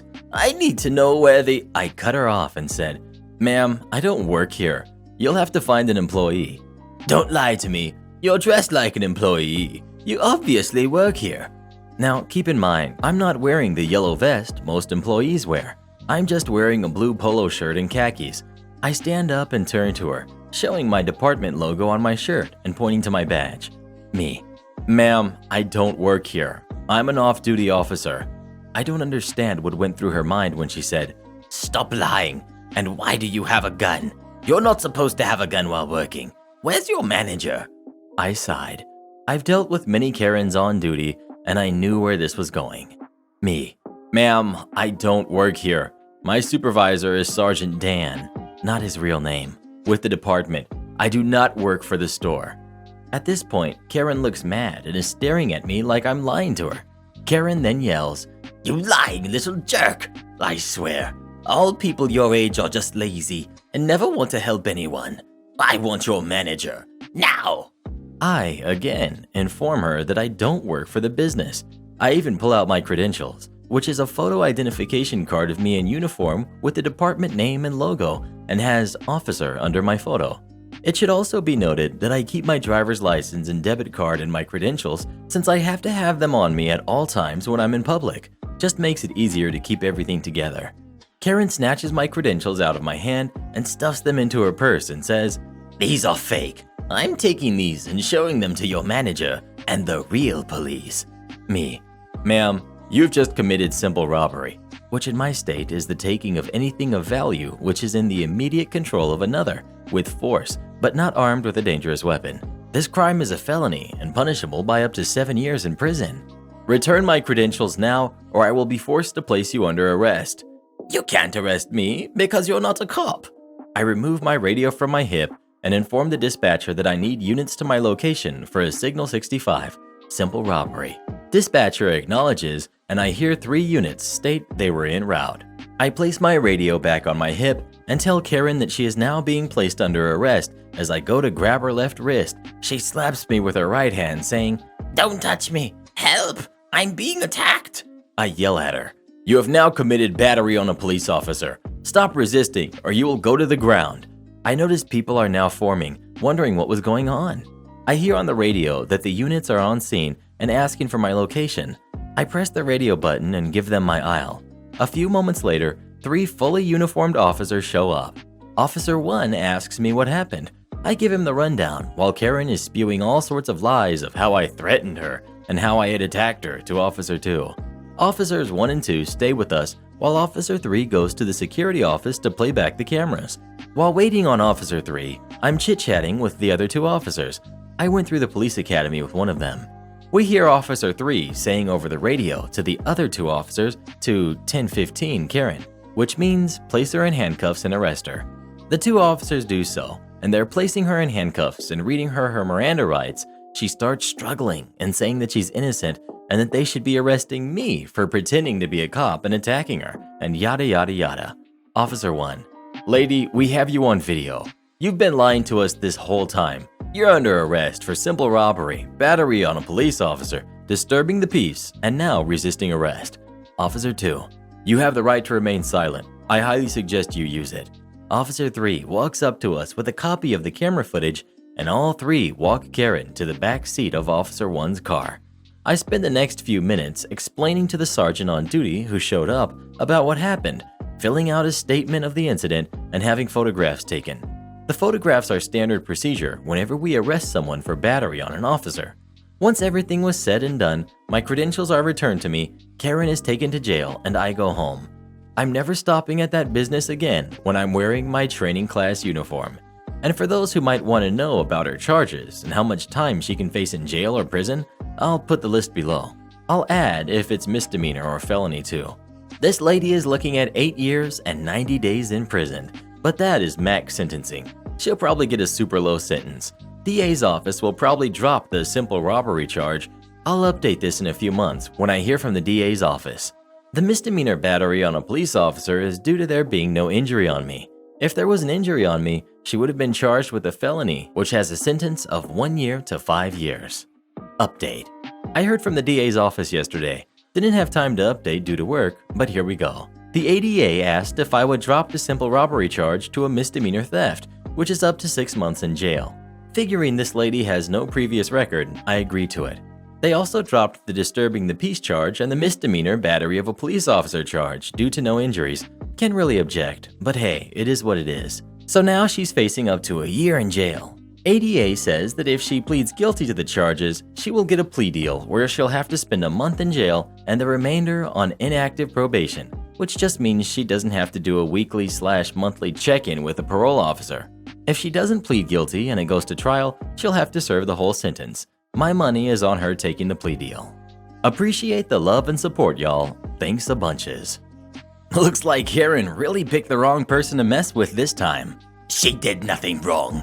If he had simply helped her, all of this could have been avoided. It's people like him that make the world such a terrible place. Good luck paying for the car. So this isn't my story. It happened to a friend of a friend, so exact details are difficult to get, but this is what I was told. For ease of story and to hide identities, the names I will use are Jack and Jill. Bit of backstory. Jack and Jill had been going out for nearly 5 years by the point of this story. A year prior, Jill lost her job due to the company she worked for being liquidated. Money got tight for Jill, so Jack offered to help by covering her car payments, monthly installment, road tax, insurance, and fuel, so she could put the money she got to rent and utilities until she got a new job and was financially stable. Jack had a fairly decent job, so it wasn't a strain on his income. A year goes by, and Jill is still unemployed, but not through rejections. She got lazy and spent all day doing nothing around her house whilst Jack was at work. One day, Jack gets off work early and decides to surprise Jill on the way back home, but as he is approaching her house, he sees another car in the driveway. He parks on the street and sneaks up to her house and looks through the window to see Jill with another man. Jack was angry, but he didn't burst in there. He walked away, got into his car, and drove off. When Jack got home, he did a little digging and found out who the guy was through Facebook and found she had been seeing this guy for a year and a half. He was now really upset and wanted revenge, and he knew the best way to do it. This is where the revenge comes in. Jill loved her car, even though she barely used it. So what Jack did was stop all the payments that were going out of his bank account and put them onto her account. As the car was in her name, it was easy to do. As the payments had only just gone out, he had to wait for the end of the month for his revenge to unfold. The end of the month comes, and Jill's bank card is declined at the shops. She calls the bank up to find out what's going on, and they tell her she has been overdrawn because of the car payments going out of her account. Jill phoned Jack and asked why the payment is coming out of her accounts and not his. Jack coldly replied, "'Cause I know you cheated on me, and I'm not gonna pay for my ex-girlfriend's car," and hung up. Fallout of the revenge. She tried to get Jack to pay for the car, even got lawsuits involved, but as she was the sole owner of the car, it was declared he had no legal responsibility to pay for her car. As she couldn't afford her road tax or insurance, she couldn't drive the car, and eventually she got so far behind in the payments, the car was repossessed. To pay the debt, she had to get a minimum wage job and now takes the bus to and from work. Well, just goes to show you, cheaters never win. Entitled parents at Chick-fil-A do not recognize the meaning of closed. Hey, it's me, the one Chick-fil-A guy again. Anyway, like I said, I've got a few stories to share from this whole sickness fiasco, so here's another one for y'all. Today I'm going to be telling the tale of the family who did not recognize that we are privileged to close whenever we need to. So for some background, we usually close at 10, but since everything's been going on, we've started closing at 8. Usually there are a few people each night who will pull up after we close, and they're naturally disappointed but understanding, and we try to not let them leave with a bad experience. However, once in a while, some people refuse to take no for an answer. So on this particular Saturday evening, I was working what we call the cash box. If you've never been to a Chick-fil-A, or at least one that does this, it's essentially a cash register midway through the drive-thru that takes payments, processes mobile orders, and resequences the order of cars in case the order is wrong. It's pretty efficient and keeps the people at the window from taking too many payments. So anyway, the time was about 7:55 and I was at the cash box, sitting on a little bench and making sure the tablet was charged. There were 3 or 4 cars in the line who I had already taken the payments from, and I was just chatting with one of the iPOS people, the guys who come to your cars with iPads and take your order. We were just talking about the weekend and stuff while waiting for cars. One more car came through the drive-thru, so after I took its payment, I started to pack up the cash box, which consists of a moderately heavy register and an iPad. The person I was talking to put the immortal cone in the drive-thru to show that we are closed for the evening. They propped open the back door and went inside while I was wrapping up wires to the receipt printer and iPad charger. As I was packing everything into the container to bring it inside, I saw a car pulling around the cone towards the window of the drive-thru. Since I was between them and the window, I stood on the curb next to the drive-thru and put my hands up in the stop gesture. I checked my phone and it read 8:04, so we were definitely closed with only one car in line. The car was a red minivan being driven by a fairly large, stomach-wise anyway, dude with a woman in the passenger seat. I could hear at least 2 kids in the back seat, but it was dark and the glare from the windows kept me from looking in. The driver rolled down the window and the conversation went as follows. Me: "I'm sorry, sir, we're closed. We won't be able to serve you tonight." The guy in the driver's seat was very not happy. He was also not wearing a mask, which made me uncomfortable at the beginning. His words did not help the situation. Entitled Dad: "BS. I see a car at the window, and if you're helping them, you'll help us too." Me: "They had their order taken 10 minutes ago, and they've been waiting very patiently, sir. It doesn't matter if you go up there. They're not going to serve you." Entitled Mom: "Excuse me? My daughter wants a milkshake, and you're going to get it for her, understand?" I could hear a girl screaming about her brother taking a toy or something in the back seat, and the mother turned around and very loudly whispered at them to be quiet. Now, I know that I didn't have to sit here and listen to this lady, but I also know that it wouldn't look good on my performance review if the guy they hired for being good with people basically said, "No, you're going to leave so I can go home and never have to deal with you again." So my reply was, "Well, miss, I suggest you look somewhere else for that milkshake because we are closed. Our kitchen and shake machines are shut down, and I doubt there's even food for the employees in there. So I'm sorry, but I can't help you, and yelling at me will not change anything." By this time, the car in front of them had pulled forward, and the guy in the driver's seat looked at me and said, "I'm gonna go up there and get my food, and you can kiss my butt." I responded, "Sir, if you go up there, you will not be served. If you refuse to leave, we will call the police and have you arrested for loitering and trespassing on private property, and then you can do whatever you want with your butt in court." I then turned around and went back to packing up the cash box, ignoring the sounds of raw anger and hatred coming from behind me. As the guy pulled his van up, I got on the walkie-talkie we have outside and told the people at the window there was a very angry guy and his family coming to the window. I then finished packing up the cash box, told one more car we were closed, they took it much better than the first family, and went inside. I put the cash box in the office in the back of the store and went to the front to see if the van was still there. It turns out my coworkers had just locked the sliding glass window after about 20 seconds of dealing with the people. From what I was told, they stayed outside for a minute or two, but eventually left when they saw a manager picking up a phone. This story does have a bright side though. I was wrong. The shake machine was not shut down yet, and there were some nuggets and one cheese sauce left, so I wound up getting dinner after all. So that's all for tonight. People showing up late is a pretty common thing, and we don't usually have to threaten people with the police, so someone taking this normal situation in such an extreme way was pretty memorable. Have any of you ever had Chick-fil-A? And if so, did you like it? Please let me know. They're okay. I prefer Panera Bread. My entitled father wants me to give up one of my $300 bikes. Some backstory. About 4 years ago now, I was 14 then, now 18. My brother and I got a bike each from our parents for our birthdays. Our birthdays are 12 days apart.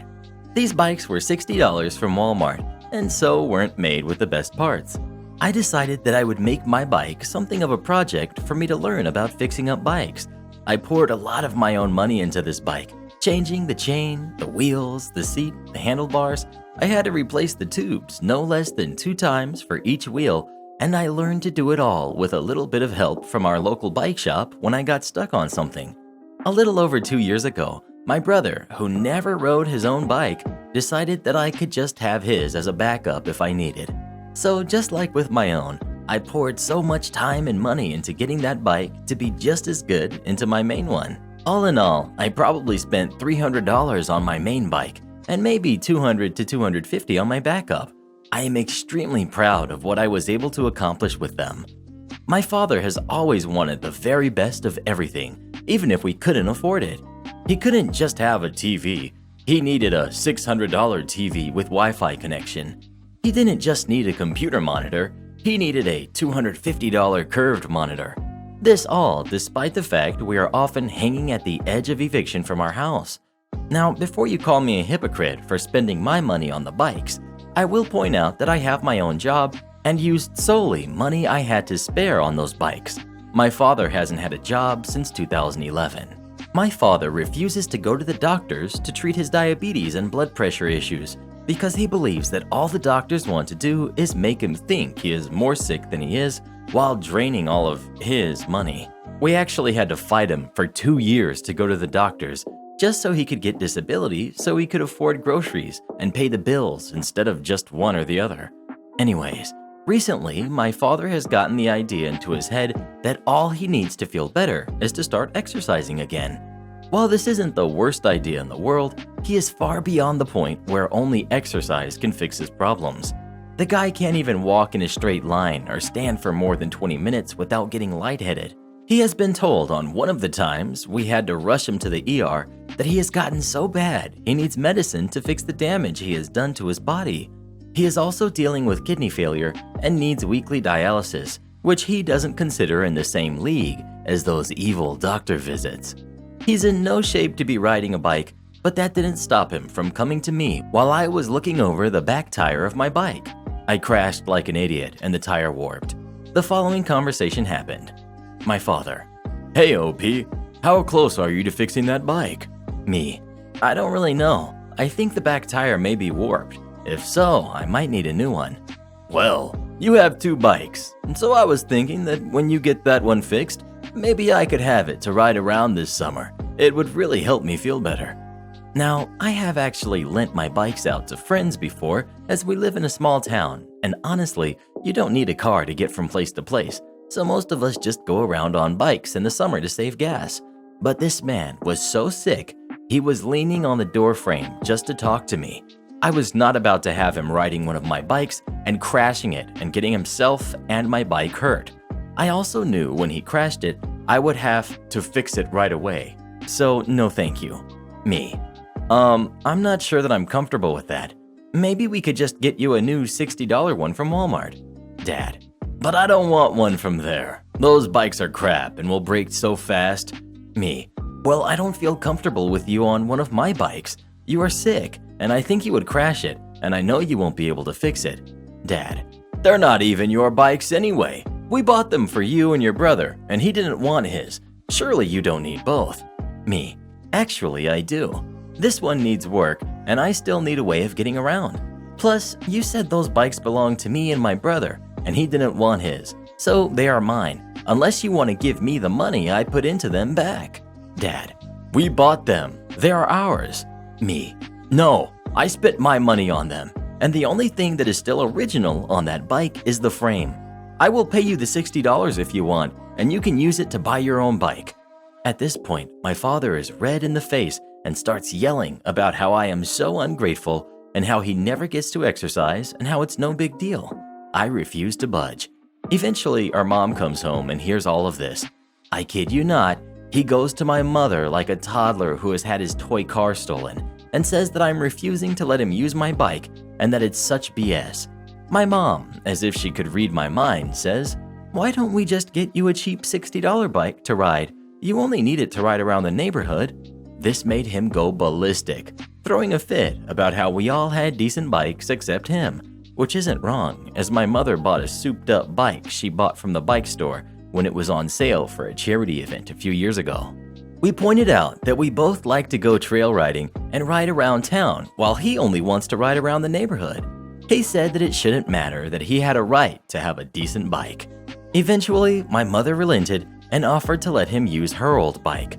Although it's a really old bike, and you'll never guess who is in charge of fixing it up so he can ride it. If nothing else, I was told that once I fixed it up, I wouldn't have to do anything more. I am only going to change the tubes as the tires are still good enough, and I am going to get the chain greased instead of replaced. What would you do if you were in this situation? Would you let your dad ride one of your bikes? Please let me know. Who needs a bike anyway? Why not just get a Mercedes or a BMW? He ruined my sister's only birth experience, so I made sure he'd never forget her. Our cast. We've got my sister. We'll call her Sarah for the story. We've got sister's ex-boyfriend, Paul. We've got ex-boyfriend's new wife, Jane. We've got ex-boyfriend's parents, Mr. and Mrs. Doe. We've got oldest brother Zeke, our parents, and me. When I was 14 and my oldest sister, Sarah, was 22, we found out that she was pregnant with Paul, her boyfriend of 4 years. They immediately got engaged and they were really happy. For a time.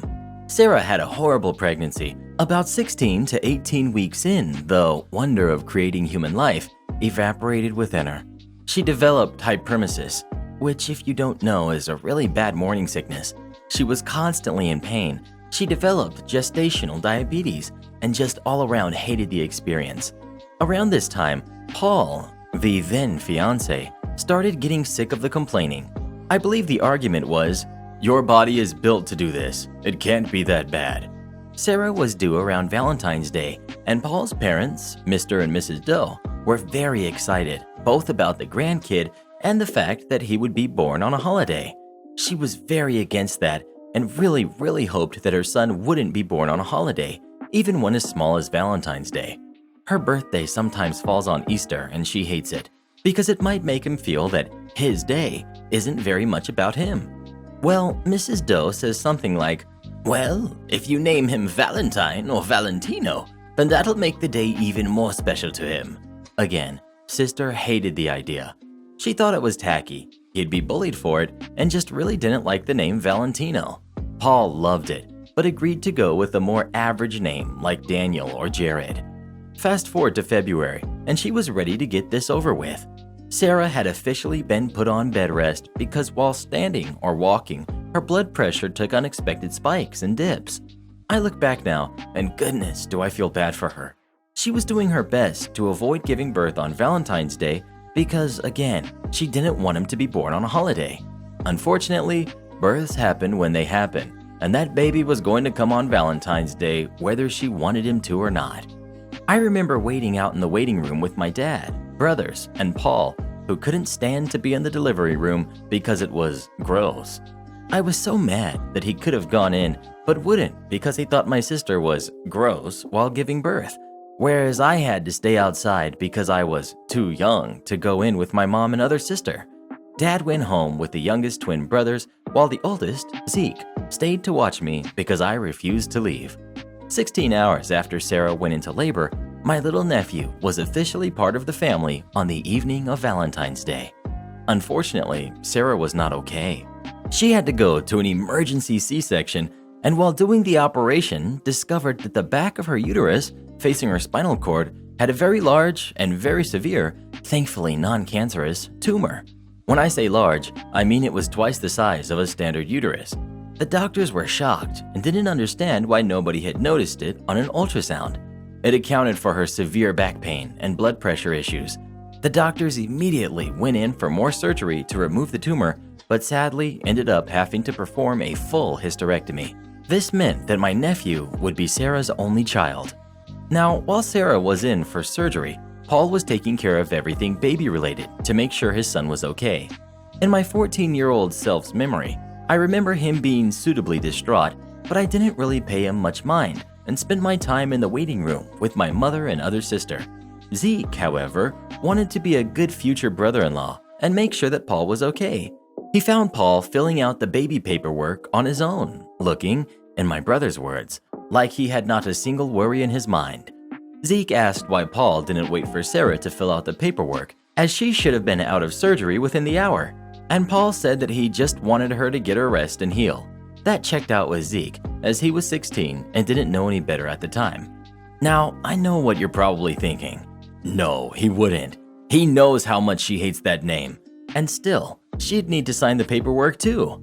My fellow people of Reddit, I regret to inform you that Paul forged Sarah's signature on the paperwork and waited until she was out of surgery to hand said paperwork over. My sweet nephew, that was born on Valentine's Day, was named Valentino on his first official birth certificate. I still to this day don't know why Paul and his family were so insistent about the name. He had even picked out a different one with my sister. And before you ask, no, he was never brought up on forgery charges because his parents were witnesses to her signing the papers, even though they only got there at the last minute.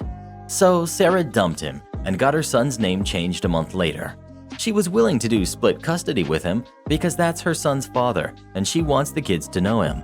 But Paul vanished and she never heard anything back, which seemed weirdly out of character to us, until a mutual friend on Facebook was tagged in his wedding pictures 6 months later. Paul had apparently started cheating on her not long after she got pregnant. Sarah was livid, but there wasn't much she could do, so she filed for child support and continued to live her best life. Until 6 years later. This is where the revenge starts, my friends. So Sarah has been a single mother for the past 6 years and has been amazing at it. At this point in my career, I've been a hairdresser for about 8 months at our local Great Clips. I'm working one day, and who is seated before me but Jane, Paul's wife, herself. I take her back for a trim, and she clearly has no idea who I am. That adds up, because a mutual friend that still keeps in contact with Paul said that Jane doesn't know a thing. She has no idea about Sarah, that she was the other woman, or that Paul actually has a kid that he's been, infrequently, paying child support for. She's in the dark on it all. I told myself not to be a jerk and treat her like a normal customer, which I did. Now at this point, Jane was heavily pregnant, so a lot of our conversation was about that. She loved being pregnant, but it was hard. Her husband was so unsympathetic. Big shocker. And she was due in 10 weeks, and they still hadn't picked out a name for their baby. Ladies and gentle peoples, this was my chance.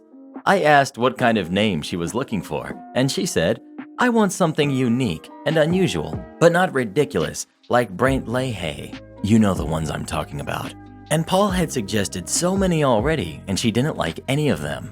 So I, conniving little weasel I am, said, what about Sarah? My sister's name isn't actually Sarah. She was named after an older family member that passed not long after she was born. But there was no female equivalent for his name, so our parents created one. It's a beautiful name and just what Jane was looking for. She loved it. She stuck by it. And I found out by stalking her Facebook months later that she had put her foot down about it and that was their daughter's name. Now Paul has a daughter with his ex's name to remind him every day about her and to also remind him to pay his child support. Little nephew is 10 years old now with a new name and no contact with his biological father, though we do still sometimes call him Val as a family nickname. He likes it but doesn't want to bring it to school, so it's staying a family nickname. Sarah pretends to hate when we call him that in a joking way. As long as he likes it, she doesn't have a problem with it, and she's seeing a new guy who's really great and like a father to Val. Do you have any unique and interesting names picked out for the kids you'll have in the future? If so, what are they? Please let me know.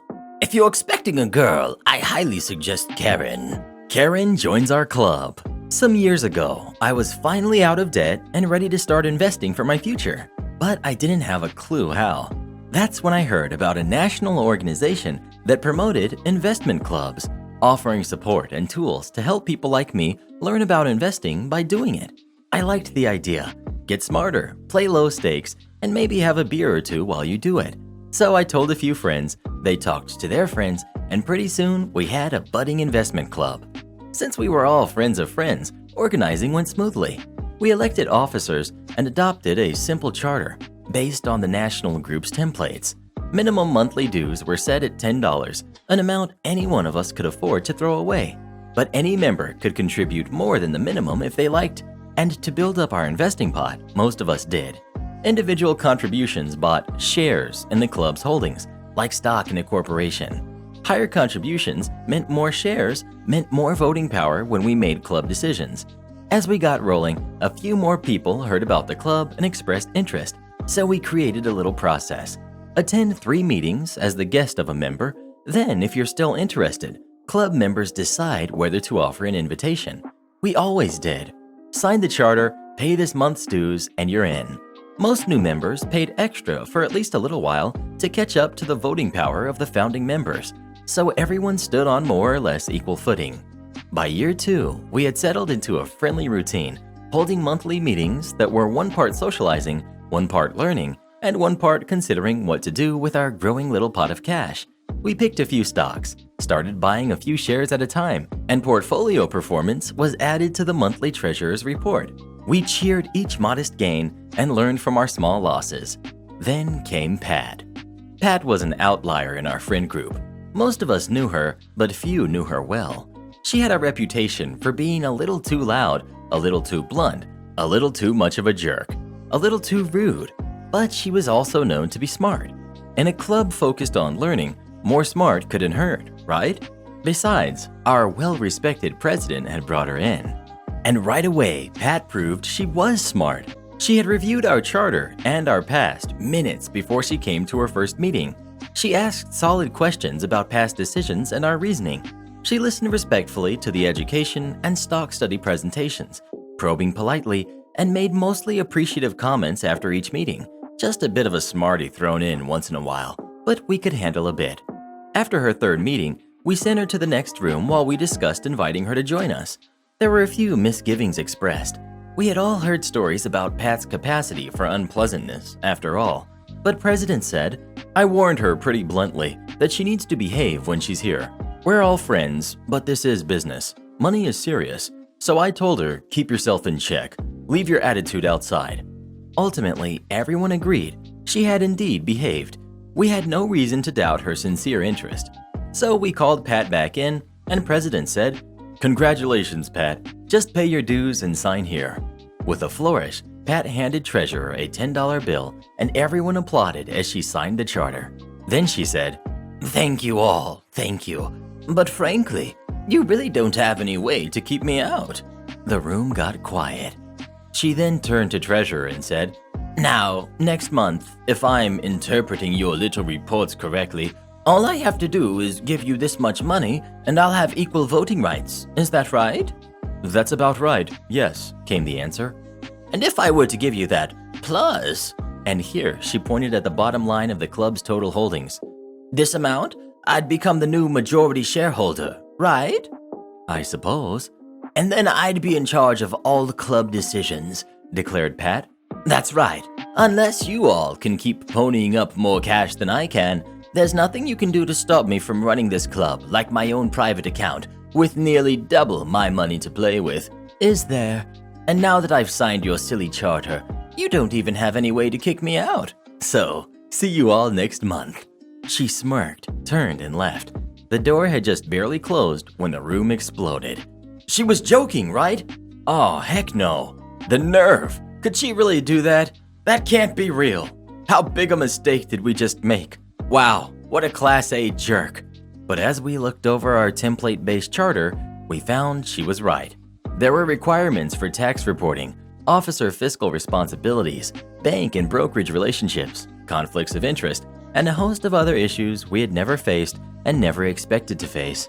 There was boilerplate language about how to buy out a voluntary withdrawing member. There was a provision allowing us to involuntarily withdraw someone who didn't keep up with dues and/or attendance, but we had no cap on individual member contributions and no provision allowing us to kick out a stakeholder so long as they continued to pay their dues and attend meetings. And we now realized that if she could make good on her threat to buy majority holding, Pat could simply outvote any attempt to amend our charter. A more elegant solution probably existed, but within 20 minutes, someone came up with the nuclear option. 2 minutes later, we agreed to launch it. We accepted assignments, then went our separate ways to prepare for next month's meeting. That evening, everyone arrived a bit more promptly and settled a lot more quietly than usual. Pat looked smug as she took a seat, seeming not to care that no one spoke to her. She was ostentatiously fanning herself with a personal check. Too bad we never saw it, so we'll never know if she really was ready to put her money where her loud mouth had been. President took the floor. Before I call the meeting to order, I have a personal announcement to make. I made a really poor recommendation to all of you last month. I feel the bad judgment I showed means I am not fit to be your president. I'm presenting my letter of resignation and my voluntary withdrawal from the club, and solemnly gave the letter to Secretary. Pat looked like she had been slapped, but she said nothing more. Treasurer spoke up. Just so you all know, President spoke to me earlier about this decision, so I've already calculated withdrawal payout and have it ready, according to the terms of our charter. And President took the check. Vice President spoke next. President, you weren't alone in that decision. I voted with you, and I also regret my poor judgment. Here is my letter of resignation and withdrawal. Treasurer said, "And here is your withdrawal payout, prepared as we discussed." And it went on, in small clusters at first, then all in a rush. Each club member declared they had made a terrible decision, presented a letter, and collected an already prepared check. Sometime during the rush, Pat stopped being silent. Okay, I see. Yeah, I get it. Seriously, you've made your point. That's enough now. You don't have to keep up this act. Knock it off already, you idiots. But we didn't. With all the letters collected, Secretary added them to the bank of a fat binder containing copies of all the club minutes and gave the binder to Pat. "Your next club secretary will need this." Treasurer was right behind with a similar binder of financial records, a $10 bill on top. "Here are all your club's accounting records and remaining assets." President added the signed charter to the stack. "So, Pat, looks like you're now a club of one. You win. Good luck and goodbye." We all stood and stared silently until she shoved the stack to the floor and saw herself sputtering to the door. Within 10 minutes, we had signed our newly upgraded charter, re-elected our officers, torn up all of our payout checks, and put our new club back to business as usual. Okay, maybe just a bit more giggly and a bit more pleased with ourselves than usual. Never saw Pat again, didn't care. Lesson learned, never let Karen join your club. What if I don't want to join your stupid club? New coworker doesn't want help. Okay. Note, this story is old. I've not worked at this place for years. Also, this is not the same job as my post about helping my coworkers. Story time. I worked in a pharmacy dedicated to sending medications to nursing homes. Since this is often difficult to do just by hand, there were machines that could help out. I often helped use the machines to package the meds. A new coworker joined my team. She was pleasant enough, but for some reason I could not tell you, even to this day, why I hated her on sight. Apparently the feeling was mutual, though we were able to work together cordially enough. Since the machines, while super useful, were also prone to breaking down, a lot of manual intervention was required to ensure smooth operation. Since it's a pharmacy, we also had to keep track of the medications being used on it, which means counts, often done nightly, particularly with more expensive medications. This information is relevant. I had been at this job for a few years, so was reasonably experienced with the use and maintenance of the machines. Coworker wasn't. This is also where I point out that coworker is older than me. So, coworker had been at the job for a few weeks and had received some training, so my boss at the time, I've written a post about that creature elsewhere, told me that it'd be okay for her to shadow me while I worked, but also to make sure she did some of the work on her own, so she had learned via hands-on experience. This also meant I couldn't leave until coworker did, since she hadn't been given the go-ahead to be alone with the machine. Goody. It went more or less okay for the majority of the shift. I let coworker do some of the work as ordered by my supervisor, and she seemed to be getting it. However, for some reason, she wasn't relying on the computer, which had kept track of all the medications used and their corresponding slots to do the nightly count. Instead, she was literally writing down every single slot and medication by hand to count later. "Coworker," I said, "you know the computer keeps track of that." I know it does, Yarn and Metal, but I don't seem to get how to do it. This is towards the end of my shift. My nerves were fried from having to deal with her, and I was tired. "You do it like this, coworker." I show her. I don't get it, Yarn and Metal, so I'm just going to do it by hand. You younger people don't seem to have a problem with computers, but I do. Let me do it by myself. People, the process to see what had been used was literally 2 clicks of a mouse button. I had shown her once at the start of our shift. Our supervisor had shown her during initial training. Another coworker had shown her while she was training. I was done. So I let her do exactly what she wanted. Let her write down every canister by hand, every med by hand, and let her count by hand. I even offered, as a show of good faith, to help with the counting. But again, "No, Yarn and Metal, I'll do it. Let me do it by myself." Fine. As a result, we ended up leaving an hour after our shifts were supposed to end. That's an hour of overtime that we hadn't been authorized to take, for the record. Next day, my supervisor asks me why I'd stayed so late. So I told her very honestly that coworker didn't want my help finishing out the necessary counts last night. Supervisor, being what she was, yes, my wording there is deliberate, immediately went and ripped coworker a new one. The day after, coworker didn't come in. We all found out she had quit, effective immediately. Good riddance, I guess. Bonus aftermath. I also found out the day after I had to stay so late that the Count's coworker did. They were wrong. All of them. Karen rages at the gas pump.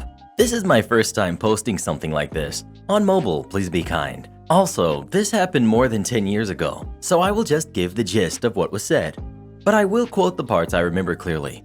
Cast is pretty self-explanatory, maybe more entitled person than parent. She had a kid with her, but the kid wasn't really involved. I hope you enjoy it anyway.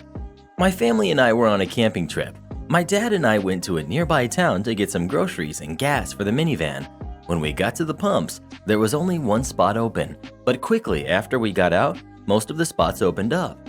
I think there were 4 rows of pumps, but in any case, we were in the row second furthest from the store.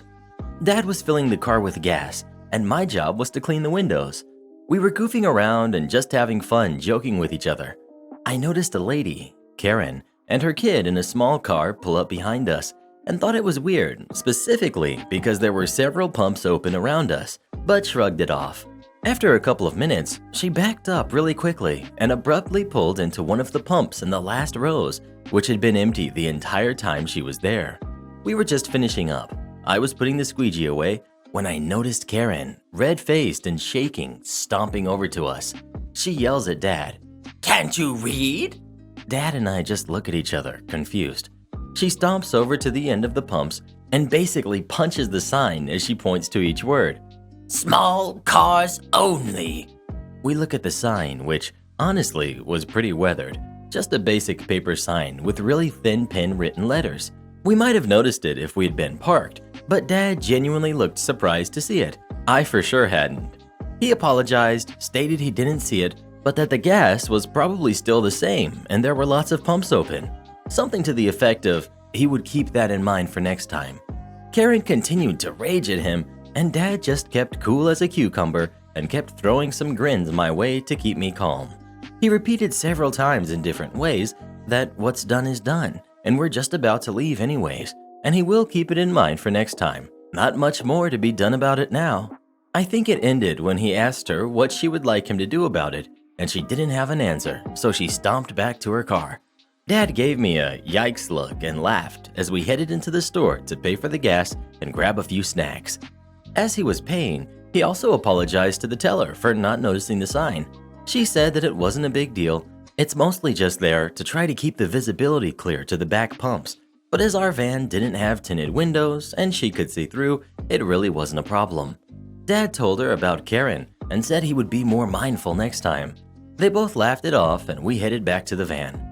Now, Dad can be a little bit of a jerk sometimes to people who are being ridiculous. It's a trait that's gotten him into trouble a few times, and probably not the best way to handle people in a heightened emotional episode, but it is what it is. So as we were pulling out, one of those big 15-passenger vans pulled into the spot we just vacated. As we were passing her, he rolled down his window. It looked like she was just in the process of paying at the pump. Dad said, "Oh, look, it's another big car. Better call the cops." I have never in my life seen a full-grown woman devolve so fast into a toddler temper tantrum in my life. She immediately started screaming incoherently and stomping her feet and pumping her fists. He rolled up his window as we got past her and we started laughing about it. She peeled out of that parking lot so fast she burned rubber. It was one of those gas stations in a strip mall, so we navigated through the lot on the actual aisles, but she peeled straight through the parking spots and fishtailed out before us. I was scared for her kid. There was no other confrontation. She just kept driving. We saw her again in the grocery store on our last grocery run, but she didn't see us, so we just hustled through our list and did our best to avoid her. To this day, I just can't fathom how someone can get so worked up about something that didn't even negatively impact her. She must have thought there was something special about the small car gas, because nothing else makes sense to me. Why do so many Karens worry about things that have nothing to do with them? And what would you have said to this Karen if she came up to you like this? Please let me know. She was right. He's lucky I wasn't there that day. Another one bites the dust. A little backstory. I'm a painter. No, not a house painter, but someone who paints on canvases. I paint landscapes and only landscapes, and I've been doing it for a few years now. I get my paints from a hobby store that has just about everything, and it's a well-known local store that changed hands in the last couple of years. All spelling errors, formatting errors, and story errors are mine and mine alone, so forgive me. On the day this story is about, I was in my usual cargo shorts, which I wear year-round, even when there is snow outside, tennis shoes, and a nice pullover shirt. Think fancy t-shirt with a collar. Oh, and I'm like 60-ish. I hadn't had a haircut in months and also hadn't shaved in like a week, so I was rather scruffy looking. Think a clean homeless guy with clean clothes, and that is a big thing with my wife, as she insists that I don't leave the house looking like I've lived in my clothes for a week. As you might guess, I'm a messy painter, and I tend to get paint on my clothes, so I change into something clean and without any rips or tears before leaving the house. I was looking at some brushes on an end cap, that part of the shelves at each end of the aisle, when this woman clears her throat. Now, I get stuff in my throat and have a rattle sound when clearing, so my brain just filtered out the sound and I moved a little to one side and closer to the end cap in case I was in the way. Once again came that throaty sound, like a frog choking on an oversized cricket while trying to sing. This time, I look at the source of that sound and find a woman, maybe 5'2", a little thick with a short fake blonde haircut. I think the ladies call it a bob. A cart with some plastic plant foam bricks in it and raised eyebrows. Now, the uniform here is black pants and a store polo of any number of colors. Oh, and each and every employee has a black apron on except for management. It's a pretty good sized store, and the only one of its kind for an hour or two in any direction, so the store monopolizes the region. Cheaper prices can be found in the big city, but that's almost 2 hours away, and by the time you've spent the gas to get there and back, you've not really saved a whole lot. Now that you know the backstory, the scene played out like this. Me is old gnome-looking guy. CL is crazy lady. The assistant manager is Judy, and the manager is Katie. Me. Is there something wrong with your throat?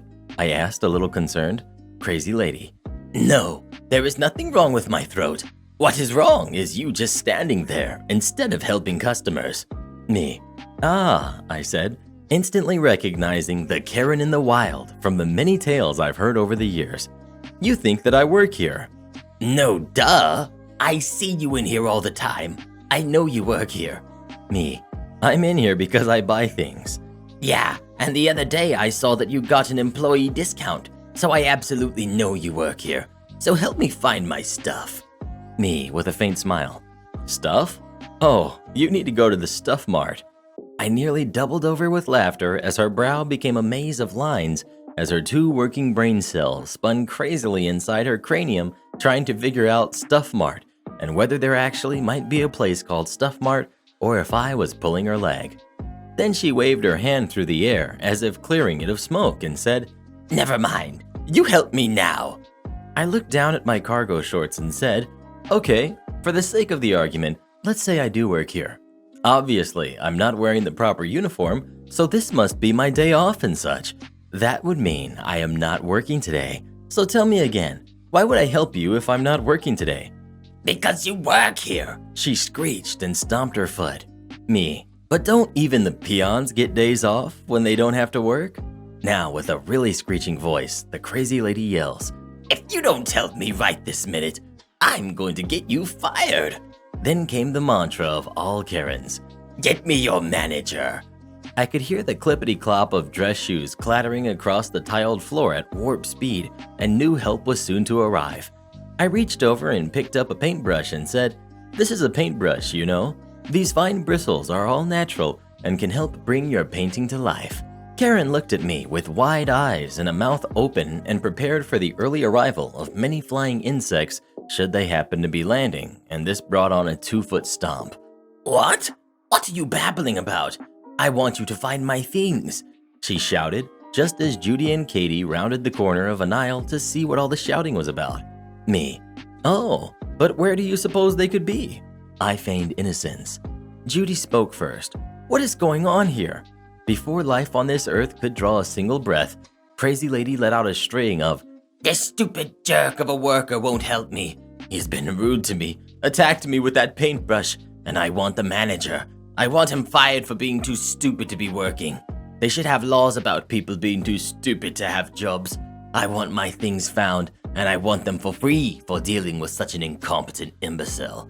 I know the owner, and he will fire all of you if you do not help me." Judy looked back at me and then covered her mouth with her hand as she turned her face to keep from laughing. Katie, who is in her 40s and looks to be in her 20s, suppressed a chuckle and walked right up to me. She ran her finger down my cheek and said, "You know, if you stay a little while, I might take you home with me. We could have a lot of fun, you and I." "What?" cried Karen, whose face went beet red, and she took a step back from her cart while Judy ran off, doing her best to not laugh. That sounds like an employee's discount I want to explore," I said, seeing the knowing look in Katie's eyes.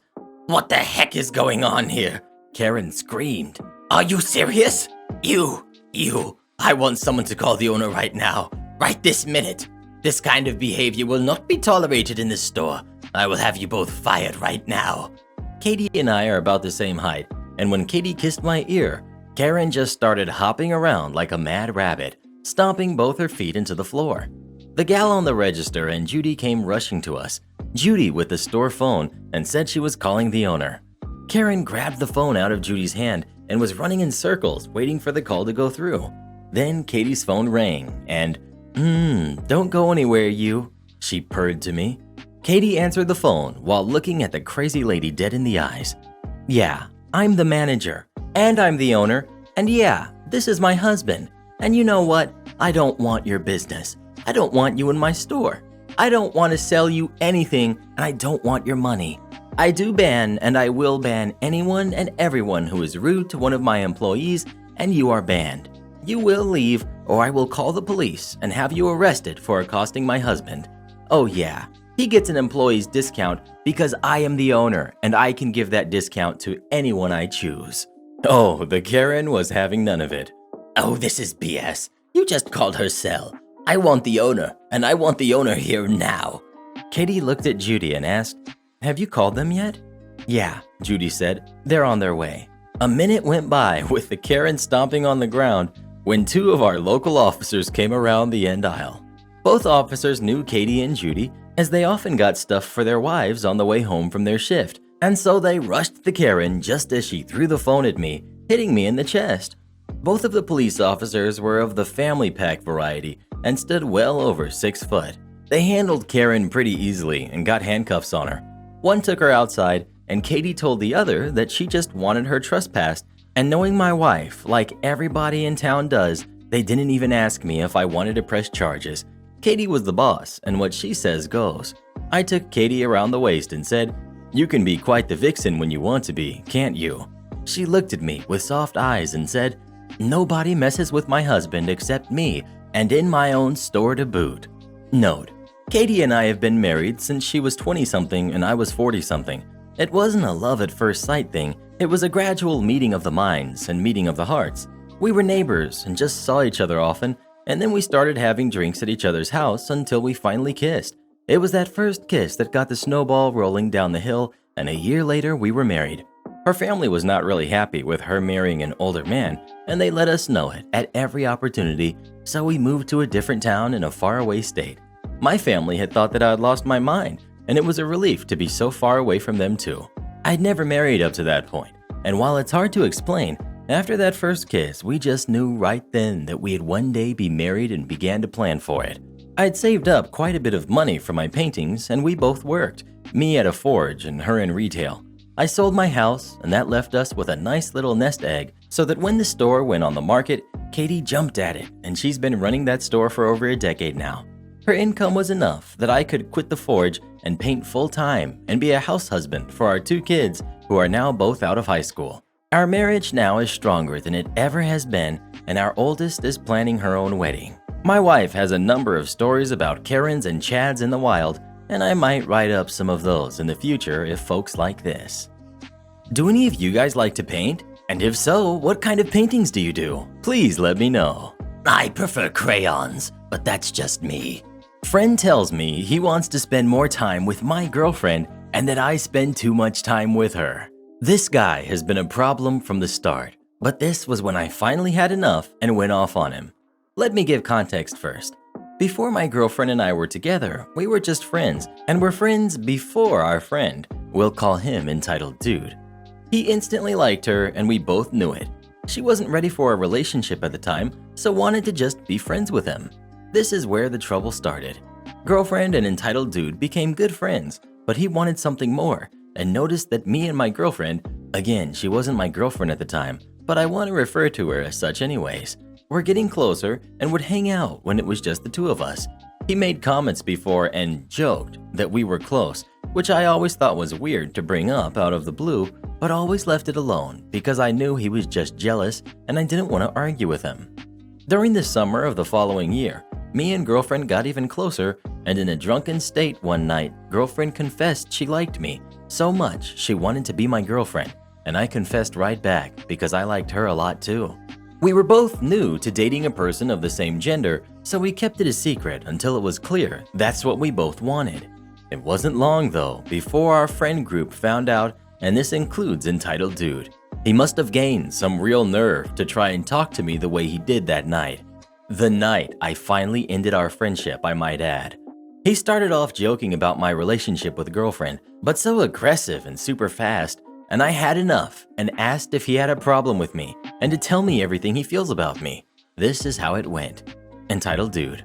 Yeah, I have a problem with you, and so does everyone else. Meaning people we barely know and don't even consider them to be a part of our friend group. You always hang out with your girlfriend, and she never hangs out with us, or me hardly anymore, and that's just not fair. Me. Excuse me? Me and girlfriend hardly know the people you just listed, and why should I have to share my girlfriend with you? Because she's my friend too, and everyone wants to hang out with her, and all you do is steal her away. Me. First off, no one that we consider real friends gives a flying hoot what me and my girlfriend do together and how much time we spend together, so get off your high horse with that BS. Secondly, she's my girlfriend, and we love to spend a lot of time together. We really do. And thirdly, never ever talk to me like I owe you something or that she owes you something. All you do when you talk to me is try and start crap with me, and I always let it go and give you more chances that maybe you won't start anything with me. But now I'm at my limit. All you've ever done is choose to be mad at me for stupid reasons, and I didn't even do anything to hurt you. I know why you're doing this, because you're jealous she's with me and not you. Well, guess what? That's because she likes me for me, and I'm not sorry for that. I'm not sorry for being myself around her and that she wanted to hang out with just me. I didn't steal her away from anyone. She wanted it to be just the two of us. I don't blame her either, because I wanted it to just be the two of us too, because I liked her just as much as she liked me before and after we started dating. I am not sorry for loving her and that she loves me. So you can take your sorry excuses of an argument and get the heck out of me and my girlfriend's life right now, because we don't want you as a friend any longer. I should add that we had this argument and that I yelled that last part while all of us were hanging out with our friends, including in front of my girlfriend. I don't usually allow myself to get that mad because I don't like people seeing me get mad from past anger issue problems, and especially in front of my girlfriend. He tried saying more to me, but was shut down instantly by my girlfriend and told him to leave. I've told her before of how he's tried to start arguments with me in the past, and she usually told me go off on him and to not let him talk to me the way he wanted to. Well, now she knew why I never went off on him before. I was on the verge of getting violent and having a meltdown. Getting angry only brings me pain because it's been hard for me to control it my whole life, so I was struggling after that whole ordeal. She and all our friends had my back and helped me through my rage and calmed me down. None of us talk to Entitled Dude to this day, and it's been 2 years since I last spoke to him.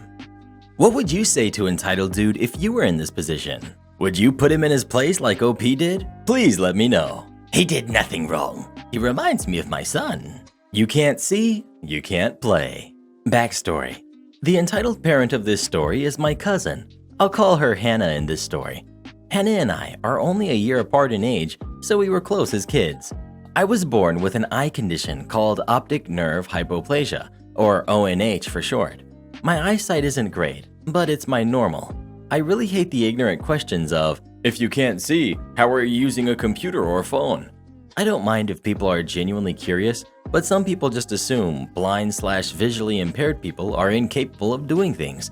For anyone curious, I'm using a program called Zoom Text on my laptop. Even though Hannah is an entitled mom, I love her kid. I have nothing against him. Hannah had him at a very young age, so I've tried to support her in any way I can. This happened during November, so not too long ago. On with the story. I had been wanting to buy a Nintendo Switch for a while now, and in November I finally did. I couldn't afford a new one, so I found a pretty good deal on a used one. I love my Switch, and since I know I won't be able to replace or fix it if something happens to it, I don't really let anyone else use it. I used my own money to buy it, and it's my first console since I bought my 3DS a long time ago. One day, Hannah and her son, we'll call him Caleb, come to visit. Hannah had just bought Caleb a 2DS XL, which Caleb was excited to show me. He was 5 during this event. Hannah was very proud that she managed to buy him a brand new 2DS from the store. I was happy for him as well. This is where the situation turned sour. Here we go. Hannah. So, whatever happened to your DS? Me. It's still in my room, though I haven't been playing it much recently. Oh, why? Caleb loves his. I bought him several games already. Do you have any old games he can have if you aren't using them? Me. He can borrow some, sure. I don't have a lot of games though. I've been playing my Switch more recently. You have a Switch? Can we see it? Caleb. Me, see. Me. Fine, but I only have Pokemon Shield on it. I get up and head into my room, grab my Switch from the dock, and return to the living room where Hannah and Caleb were waiting. Caleb puts down his 2DS and runs up to me excitedly. I sit down, and he jumps onto the couch beside me, grabbing for my Switch. I let him hold it since I'm watching him and the floor is carpet. How much harm could he do? I turn the Switch on so Caleb and Hannah can see how it looks, how it works, etc. Hannah. I was thinking about buying one for Caleb. Me. Didn't you just buy the DS like a week ago? Yeah, but he really wants a Switch. Now, I do need to explain something. I can't really use my Switch in handheld too well. The font is very small, and I have to struggle to see what I'm doing. My Switch is usually connected to the dock anyway. Hannah, noticing my struggle to see the screen as I'm showing them different features, speaks up. You can't even see what you're doing. Why did you buy it? Me. I can see it while it's on the dock, so it's fine. I worked for the money, and I haven't bought myself anything in a while. You bought something you can't even use. How much was it? Me.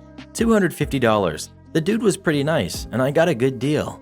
Don't you think that's unfair? Someone who actually could have used it more would have loved to get it for that much. I could have gotten it for Caleb. Me. Well, I wanted it. I got it, and it's mine. Caleb, at this point, is still enjoying moving my character around in Pokemon. Hannah is quiet for a minute, then speaks. Caleb, don't you want a Switch too? Caleb. Yeah. Hannah. Ask your cousin if you can have this one. Caleb. Can I have your Switch? He couldn't say Switch. Me. Ask your mommy to buy you one. Hannah. Okay, fine. I'll give you $100, and then another $50 when I get paid in 2 weeks. Me. First of all, that's $100 less than I paid for it. Secondly, I'm not selling it. Caleb. Please. Hannah. He's going to cry for it when we leave thanks to you. It can be his early Christmas present. I take my Switch from Caleb and put it back in my room. Caleb is upset, but returns to his DS. Hannah. So you seriously won't give it to him? He can actually use it properly. It's pretty useless if you can't take it with you everywhere. Me. I said no, Hannah. Now stop asking. Then can he borrow it? No. Things were pretty icy for the rest of her visit. Caleb did get slightly upset when they left, but he didn't throw a fit or anything. Hannah did attempt to guilt me that night on the phone. Hannah. Caleb is so upset. He's been crying all day because he really wants the Switch. You know how hard things are for me. I'm a single mom trying to raise him by myself. I don't have money to spend like that. You do. You can find another one. You can't even use it. It deserves to go to someone who can actually use it. She still attempts to guilt me at times over the Switch and some other things I have.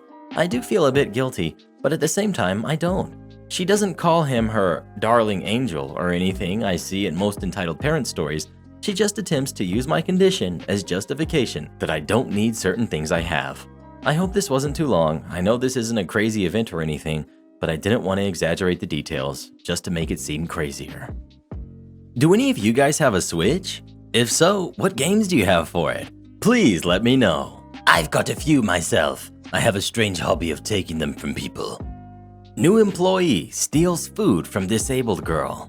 We have a female client at our day center who, unlike the other members, gets her breakfast prepared for her at the center as well as her packed lunch.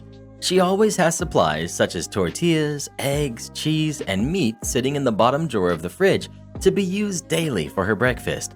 The provider who works with her that day will cook up a breakfast burrito for her, and all of the materials are clearly labeled in the thick black Sharpie with her name. Since different supplies empty at different rates, and it's difficult to constantly keep inventory of everything that needs to be replaced, the supervisor will often purchase supplies to replenish the ones that have emptied the morning of, and bill the client's mother for them later using receipts.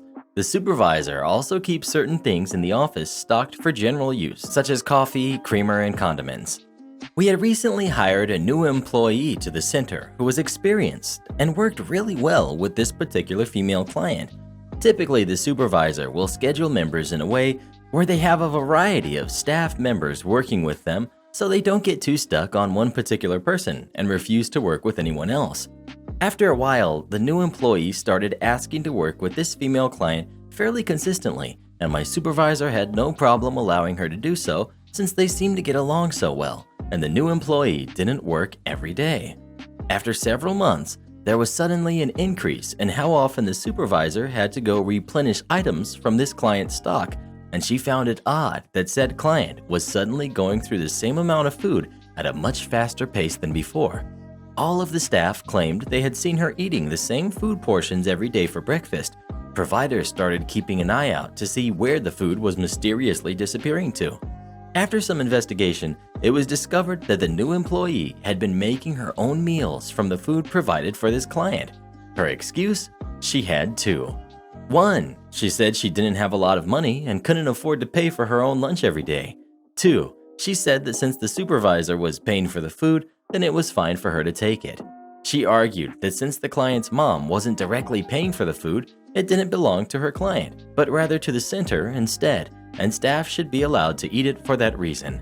She got a write-up and a swift reprimand from the manager, and so far as we know, she hasn't been stealing the food that belongs to the clients anymore.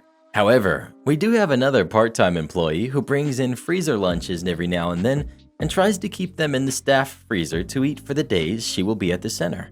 It has happened numerous times that these frozen lunches disappear and the part-time employee ends up going hungry because that's all they prepared to eat that day and they can't afford to get anything else.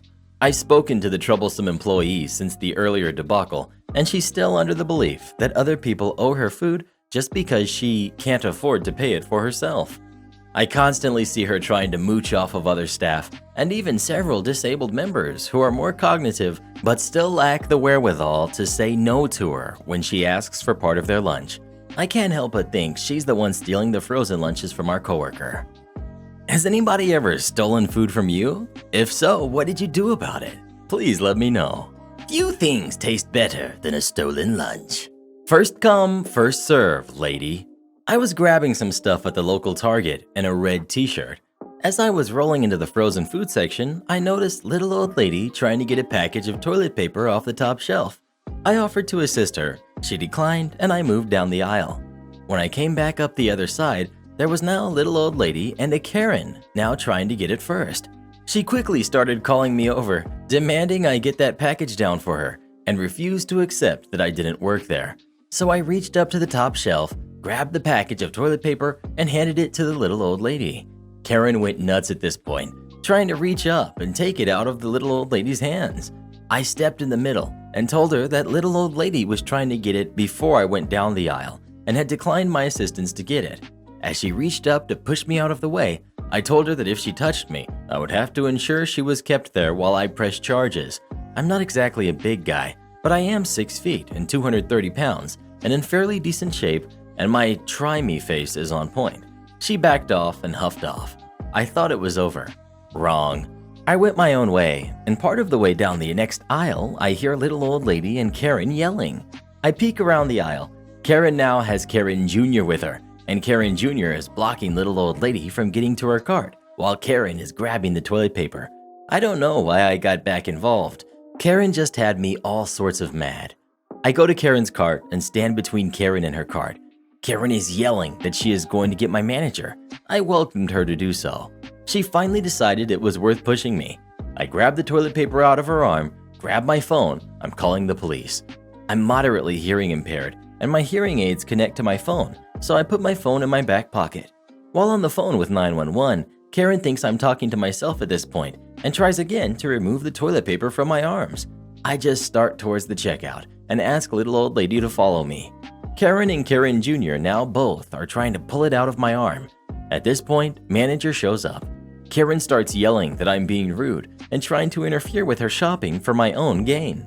Manager asks me why I'm not helping Karen. I told him I didn't even work there, then filled him in on what had happened, starting with little old lady trying to get the toilet paper, refused help, Karen tried to swipe it, got violent when I helped little old lady since she was the first one, and that the police are on their way. And then I pointed out I was still on the phone with dispatch. Manager, little old lady, and Karen all looked confused at this point. I told them about my hearing aids, and Karen turned pale. All of the conversation and threats were on the 911 recording, and she just realized it. Midway through the conversation, the cop showed up. He asked for all of the stories, went and reviewed the videos. I then told him I wanted to press charges. Karen and Karen Jr. left in cuffs. Little old lady got her toilet paper, and I was late for dinner. My mom thinks my sister is entitled to my grandparents' will. So this is a generally long story, dating back about 8 or 9 years ago from the beginning until now. So, bit of context and backstory here. My father's side of the family, Nanny and Granddaddy, are quite wealthy and well off. They own practically an entire city. The land belonged to my grandfather's parents and was split between him and his 2 siblings, all adopted. This left him at about $2.8 billion in worth after he passed away in 2017. So my sister and I were pretty well off in our financial areas in life, as were my half-brother and all of our cousins, second cousins, and our aunt and dad. So come about 9 years or so ago, my sister set out for college, which she could attend for about 2 years on her own because of her grades. Our mom gave her her car, Mom's, and my grandparents decided to graciously pay for all of my sister's expenses, her apartment, her food, her transportation, any extra classes she was supposed to take/wanted to take, and in general, everything she needed or wanted. So, throughout about 4 or 5 years of college, they paid for her switching classes 2 or 3 times, sent her checks monthly for food and transportation, bought her books for her, and gave her extra in case she needed it. She chose to spend almost all of this money going out and partying with her friends, taking them out to expensive restaurants for dinner and hauling them around wherever they wanted to go. Well, sometime in between her years there, she got $12,000 back from something that happened there. Housing payment rollback, I think, not sure. That belonged to my grandparents. She wasted all of that partying and living it up with her friends without ever bothering to ask who it belonged to or checking in with anybody first. My grandparents weren't happy about the money she stole from them. She was supposed to send it back to them. By the end of her college, when she was supposed to graduate, everyone came to visit her. All of our great aunts, great uncles, cousins, a lot of people. We're talking maybe 20 people. Most of them were elderly, and many didn't even live in our state. They had to fly and book hotels and extra transport costs. Pretty sure my grandparents paid for all of that for them to celebrate her graduation. And this included my grandma and grandpa themselves. My grandpa was strapped to an oxygen tank and wasn't able to move much. He was wheelchair-bound and his health was already ailing by the time she graduated, and her college was high up in the mountains, so it wasn't easy for him to be there to begin with, let alone the 9-hour drive it took to get up there for them and everyone else who came. So they all attended her graduation, and my sister had a mental breakdown, conveniently, and decided to say, forget everyone else. She talked to our dad and his wife, and that was it. She blew everyone else off. She wouldn't talk to our grandparents. She wouldn't talk to anyone else who came up to see her. She just ignored all of them and left the campus. I spent time with my grandparents and some of our great aunts and uncles in her stead, because holy crap, she was so rude. Even I hate her for that. And then I left with our mom to help her finish packing the apartment up so she could move back down. Well, our grandparents and family had a special party planned for her, and she knew this. But instead of going to see any of them or even attending her part that they paid a lot of money to set up for her, she went to visit our dad instead. and then left back towards the city, completely bypassing them all and didn't give a single hoot about it. So she ends up a little ways down the road getting a boyfriend. Our grandparents on mom's side of the family had already cut her off. Grandma was your typical old German woman. Grandpa had already died of cancer long before any of this, and Nanny and Granddaddy were the only ones left she could show him off to. So we all went to visit them, and we went out to eat, and Nanny actually started talking crap about her right in her face while she was there, completely ignoring her existence, and went off about how she stole their money and how angry they were because of how disrespectful she had been to them, which I wholeheartedly agree with. My sister got upset and threw a tantrum and started crying. Mom started getting angry and lying about how it was her money and not my grandparents', and that ended rather poorly. So my sister stopped visiting them because my grandma refused to give her any money when she visited, but always gave me some. She used to always give us a few hundred for visiting and got very angry when I mentioned that my mom made me give my sister at least 100 to 200 of whatever Nanny gave me after each visit after she cut my sister off. So Nanny told me to stop letting them know I had money from her, which granted was hard to do because she always gave me money and everyone knew it. But I guess she jumped on my mom about it because my mom stopped demanding I share eventually. They took it as offensive, or at least Nanny did, and that only made them angrier. Over the course of 2 or 3 more years, my grandpa's health got worse slowly, and while I'd like to believe he forgave her, or at least moved on and let it go, my grandma didn't. Eventually, October 2017 rolled around, and my grandpa was dying. My sister finally went back to visit them, and this was only because he was dying and we forced her to come with us. He was kind to everyone, even her, and he passed away on the 17th, a few days after we had last visited. He had cut his oxygen supply off and let himself go after all family had gotten to say goodbye for the last time. So it was just Nanny now, and every time I visited her, I swear, she was going off about my sister stealing and being disrespectful and how my mom was trying to cover for her, and I knew. I mean, it wasn't anything new to me, but eventually I did try to tell her gently that it wasn't worth clinging to, because it'd only make her unhappy and miserable if she did. Money isn't everything, and they helped me see that over the years, so I tried to get her to lay off a bit and let it go, but she didn't want to. Well, Granddaddy had a will that granted all of us, my sister included, roughly $150,000 to $280,000 in a trust fund that will continue to grow over the years, will be accessible after Nanny dies, and I guess she still hasn't let this go 3 years later, because we just got a letter in the mail saying that Nanny removed my sister from the will.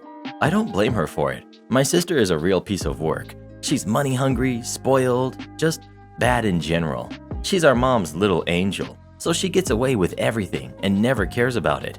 But my mom got so angry about it that she actually threatened to sue my grandma for removing my sister off of the will. And later, after calling my grandma and chickening out of going off on her because Nanny is just one of those people you don't want to upset, she demanded that I share my portion of the will with my sister. I told her no.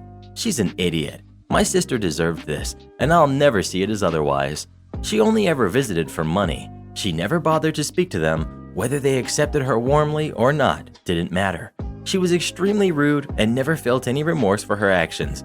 I don't blame her for removing my sister. It's her money and her right to remove my sister if she wants to. My mom is stupid for wanting to fight her in court over it. My mom never saw a problem with how disrespectful and rude my sister had been and continues to be, and that's why she was removed. My grandma says Granddaddy did it before he passed. Whether that's true or not, I doubt it honestly. But in any case, I don't blame her.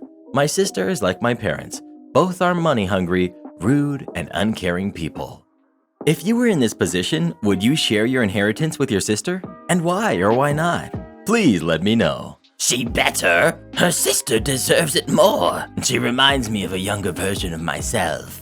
Entitled Mom loses everything. Almost. So this happened before lockdown. My mother, Entitled Mom, wasn't always that bad. It began about 2 years ago when my grandpa, her father, died. Her mother died 1 year earlier. My grandparents on my dad's side both still lived and were as healthy as always, and both a few years older than my other grandparents. My mother was heartbroken and suddenly changed. She always wanted to be in control of everything, So I spent more time away to study for my finals. But enough backstory. Let's get on with the story. Our cast. We've got my dad, we've got my younger sister, we've got my entitled mom, we've got my loving and caring girlfriend, and we've got me. Let's start. I was 18 at the time. I was coming home from the library with my girlfriend because it was pretty late and I wanted to drive her home. I walk because it's less than 2 kilometers. It was a hard day for both of us, but the worst part was yet to come. We just wanted to quickly get in my car and drive her home. One problem. My car was missing. My dad was home and my sister wasn't allowed to drive, so it was quite obvious who took it. We had to wait for entitled mom because my dad's car was in a mechanic's garage. We waited for 2 hours before my very drunk mother drove into the garage. I have no idea how she managed to do that and got out. I asked her why she took my car and she responded with, "You jerk! You believe you have a right to my car?" I didn't answer because I tried not to burst into laughter because of what she had called me. I drove my girlfriend home and drove back, just to be greeted by Dad. Dad, we have to talk. Me, about what? Dad, about your mother. Me, can't that wait until tomorrow? It can't. Why? Because your mother is asleep. So then I followed him to the living room where my sister sat, who looked just as confused as I felt. Dad, so this morning I found an email. Sis and me, why is that so important? Dad, see for yourself. He then showed us the email. Sis, what is that, Dad? A brand new Mustang, bought from my credit card by entitled mom. Me, so she stole from you? Dad, this isn't the first time. We then spent the next half hour looking at emails which my dad received. Me, with calculator in hand. This adds up to more than $500,000. Dad, and that is just the last 10 years. Me, why didn't you do anything, Dad? In the first few years, it only was a few thousand euros. But when you, speaking to me, came to the world, she suddenly bought more. It got way worse after her parents died. I couldn't leave her without risking that you would fall into her hands. I could not have allowed that. But now, I recently fixed some things at the bank. I have a new credit card and can block my old one by command. As you know, your mother doesn't have much on her credit card. Sis, so you plan to go through a divorce and then bring her to court for theft? Dad, exactly. I can save sister from entitled mom, and OP can either stay with us or go his own way. Me, that's a great plan, Dad. And so it happened, I left the family to live with my girlfriend. My dad and mom divorced, and he got full custody, and because of the proof that she stole from him, he had to give nothing to her. But because he is a great person, he gave her enough money to buy a decent house. But he went to court and she had to pay him all the money she stole from him, 650,000 euro. Dad and his new girlfriend plan to get married soon, and sis recently moved out. I, on the other hand, am planning the wedding for me and my girlfriend. I don't blame entitled mom for her behavior. I still plan to invite her to my wedding because I have faith in humanity and hope she will change. Do you think Karen got what she deserved, or do you think she got off too lightly? Let me know. She did nothing wrong. The purpose of money is to spend it, and that's all she was doing. The weirdest customer I've ever had. This story took place in an electronic parts retail store. I am quite proud to have specialized myself in both the parts and house audio departments. This story is in the house audio department. 2 customers approached in the department. Since they had no distinction from each other, I will refer to them as them. Their demand was rather odd. Them. We have a party in 5 days and need materials, lots of it. At this point, I was the new guy and saw the opportunity to make my first huge sale. Me. Okay, what exactly do you need? Them. Well, we want lots of huge speakers all linked together. Me. Okay, sure thing. I sold them 5 $250 speakers plus $70 worth of cables. Them. At some point during the party, we're gonna have a small band playing. I sold them a mixing table and 2 microphones with stands for a total of $600. They wanted the best we had. Them. They will be playing music from 2 different devices, laptops, and it needs to switch from one device to the other at the end of each song. Me. Why? Them. Because we want one song to play from my computer, then one song from his, the other guy's computer. Me. Why don't you put both music inside one device into a playlist?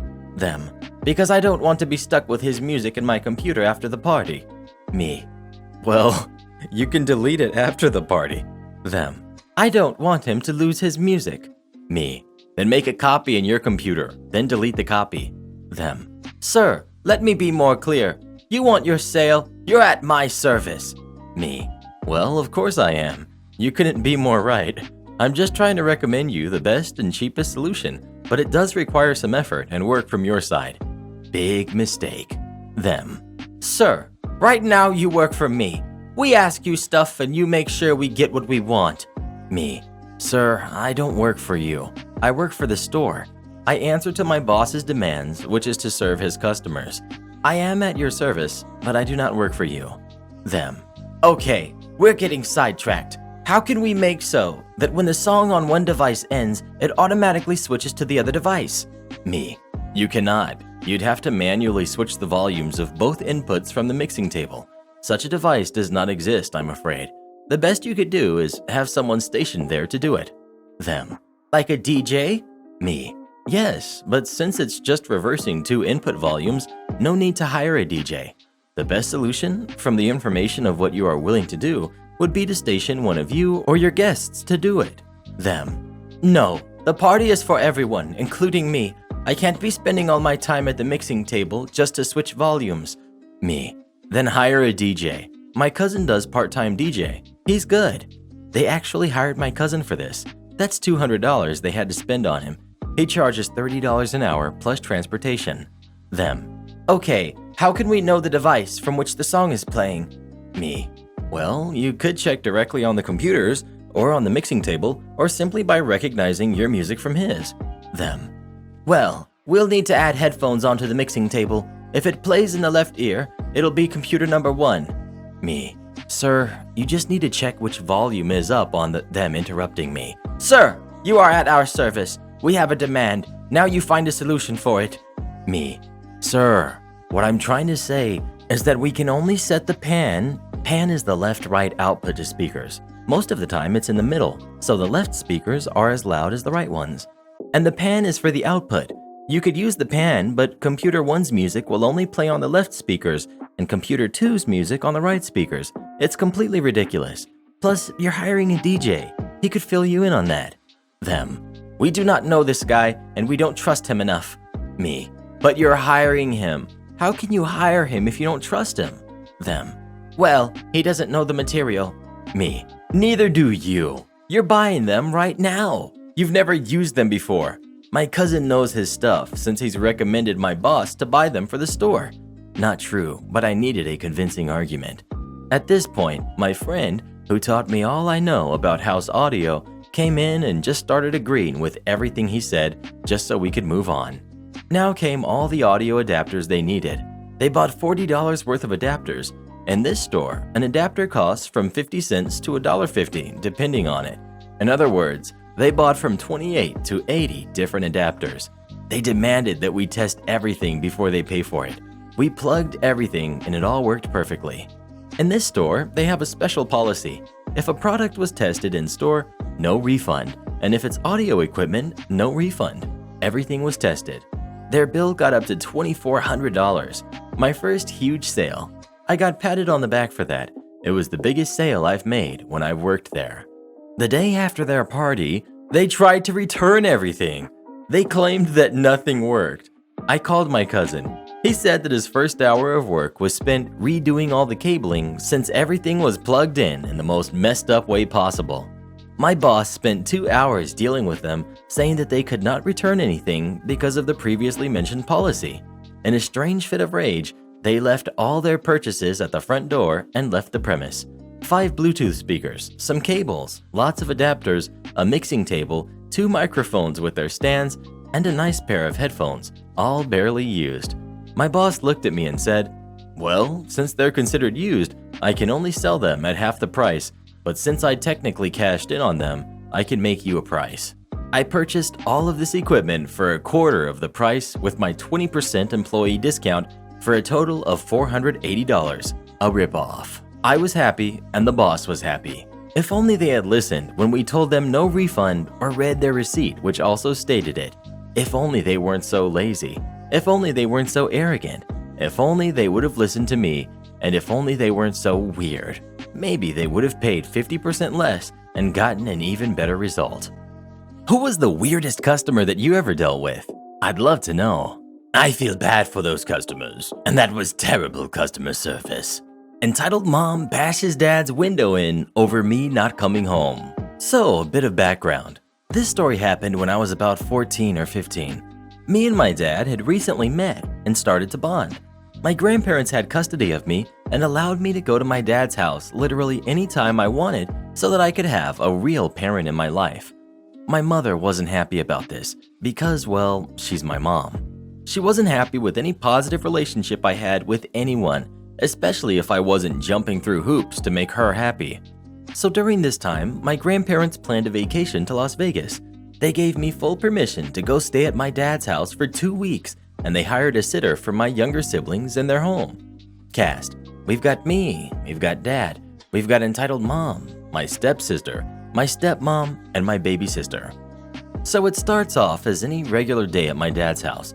Me and stepsister get up, do some chores around the house, play fight with a wet wash rag after washing dishes, the normal teenager life. Stepmom wakes up and makes breakfast while we play with baby sister.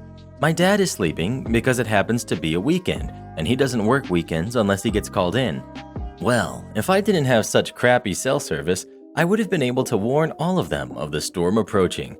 But I had no service at my dad's house, so I didn't receive any of the calls from entitled mom or my grandparents. Randomly, we hear a truck pull up in the front yard. It's entitled mom's black truck. Stepmom: is that your mom? Me: I guess so. Stepmom: I'm gonna go wake your dad up. A few minutes later, my dad is at the front door and he's talking to entitled mom. Entitled mom: Tell your daughter to pack her crap and come on. Dad: no, we have permission for her to stay here while her grandparents are in Vegas. She's not going anywhere unless she wants to. My stepmom is whispering to me now. Stepmom: do you want to go with your mom? It's okay if you do. We won't be angry with you. Me: no, I'd really like to stay, if that's okay. I really wanted to spend more time with you guys, so when school starts, I can stay here more on school days. Stepmom: that's perfectly fine with us. We're always happy to have you here. As long as you want to be here, we won't let anything happen to you. By this time, you can hear entitled mom going off. She's my daughter. I will call the police if you don't bring her out here right now. Dad: I'll go talk to her. Stay here. Slams the door in her face. Dad: do you want to go back with your mom? Stepmom: she said she'd like to stay here. We talked while you were handling her. Dad: you don't have to go anywhere. Do you want to tell her yourself that you want to stay? Me: can you do it, please? I don't really want her to yell at me. She has a way of making me feel bad every time I try to talk to her. Dad: of course. Maybe it's best if everyone goes to the back rooms. We all start moving towards the back of the house. All we can hear is screaming now. Entitled mom: Where is that brat? Come out here right now. Calls me by my middle name. You aren't staying here. Dad: get off my property. If you don't leave, I'm calling the police. My stepmom and stepsister hide me in the closet and give me a baseball bat. Entitled mom: You can't keep her from me. She's my daughter. She has to come with me. All we hear after this is the sound of glass being smashed, something sounding like metal against metal, and then her truck taking off. Eventually, we all go outside to see all of the cars have their windows smashed in, and the paint and sides are scraped up pretty bad. My dad, bless him, didn't call the cops. Not sure why. He did call my grandparents though, and they explained they had tried to contact to give me a heads up that entitled mom would be on her way over. Apparently, when they told her they gave me permission to stay with my dad while they were on vacation, she lost her mind. Everything was fine after that. We laughed it off and pretty much told stories of how crazy entitled mom has been, even before I was born. My dad said he wouldn't talk badly of her because he didn't believe in that, but said that this was the second time she smashed his windows in his truck in. And he told me that he doesn't hold any resentment towards her now, but she made his life heck after I was born. The stories my stepmom told me were pretty funny too. My entitled mom was so crazy, she didn't let them anywhere near me, so they'd have to get in contact with my aunts to find out when and where my sports tournaments were, or my concerts. Then they showed me videos of my games and concerts to show me that they had always been there for me, even if I didn't know they existed. My entitled mom had told me at a young age that my dad died, so I had no idea I even had a dad until I was in middle school. Besides my entitled mom going crazy, it was a really nice day. I've always been grateful for them. My dad passed away a few months after I turned 18, so he's been gone for a few years. I've never forgiven my entitled mom for the time I missed out on with him. Anyways, hope you guys enjoyed. And as usual, not word for word, just what I got from memory. This entitled mom was by far one of the worst we've ever read about. She really was. Not even I can stick up for her. No, I'm not a volunteer. I'm just being nice. This happened about 4 or 5 years ago, but I still remember it like it happened yesterday. I was just walking home from my bus station to our house. You should know that I was able to walk 3 different ways home. One through a creepy side way, one past a playground, and one past a retirement home. That day, I was using the third option to get home. The location looked like this: a long walkway surrounded by some trees and bushes. At the end of that way started the property of the retirement home. So it was one of those days. My mom wasn't home until 1 hour after I was back, so I took it easy and walked slowly. I saw that the elders were outside, sitting and walking around the property like they do every noon between 12 and 3 p.m. I had my headphones on and was minding my own business when an elderly woman sitting on a bench reached her hand out for me to get my attention. I stopped, pulled out my headphones. She then asked me really nicely if I could walk her up and down the way for a bit because she was too weak to do it on her own. Because I had nothing better to do and my mom wasn't waiting for me, I said yes and helped her get up. After she got a good grip on me so she wouldn't just fall, we started to slowly walk up and down for maybe 2 times, talking about school, friends, and family. I had to repeat some things a few times because she instantly forgot almost everything I said when a woman stopped us. She was maybe 30 and had a big smile on her lips. "Hey, Martha," she said to the old lady, not her real name, and patted her hand. I found out that she was a good friend of Martha's children and was living right beside the retirement home. "Thank you so much for taking care of Martha. You volunteer guys are really nice and helpful. Here, have some money," the woman then said, and wanted to give me 50 euros. But I stopped her and explained that I wasn't working there as a volunteer. I was just coming back from school and had some time left, so I thought it would be the right thing to do by helping her, I quickly said. The woman stared at me for a second and then started to laugh. "Oh, I'm sorry.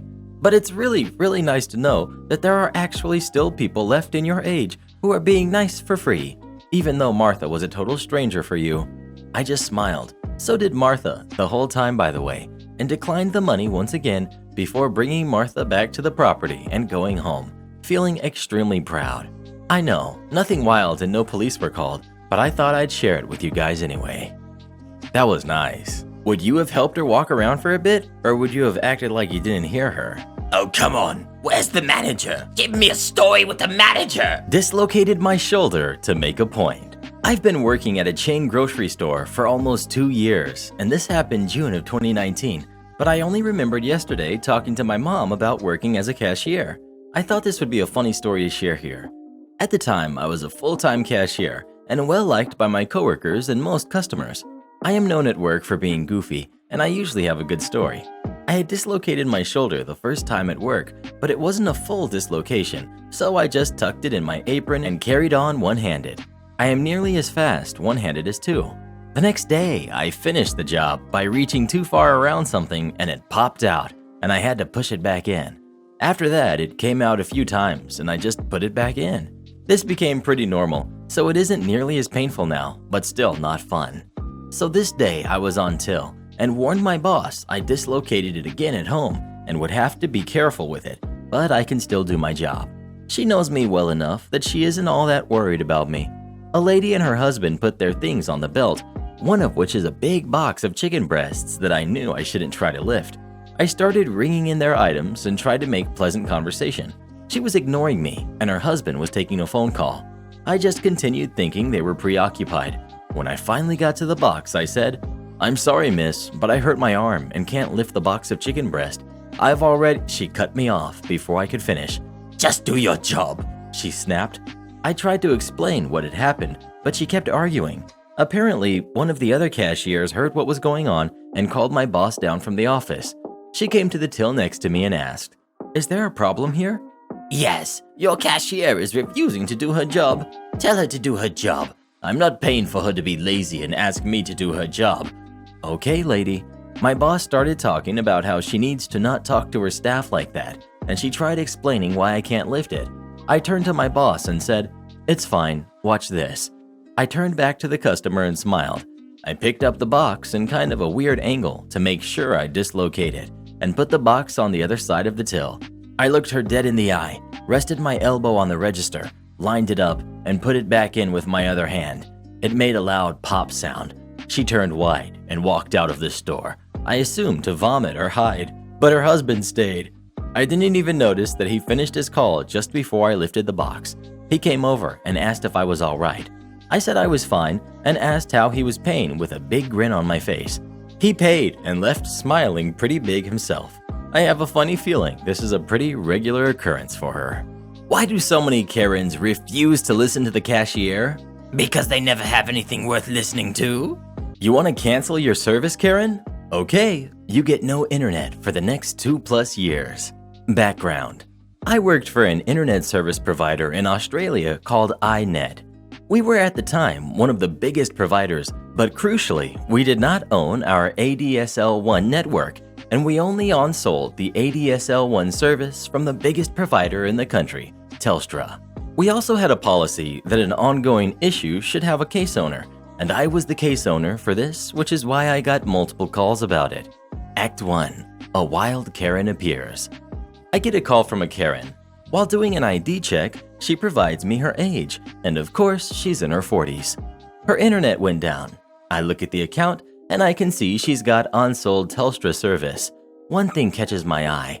Although there are thousands of exchanges, central place your connection goes to, shared by multiple suburbs, in the country, and you can't possibly know them all, I know the one she is on because a few weeks earlier, a friend was considering buying a house in the area, and I looked at this one and found out that there are no free ports, and thus it is impossible to get a new service connected. The waiting list for a new connection was 2.5 years at least. So I asked her to do the troubleshooting steps, and she says she does. But I suspect she's just telling me she is doing it to make me go away. Whatever, nothing I can do about that.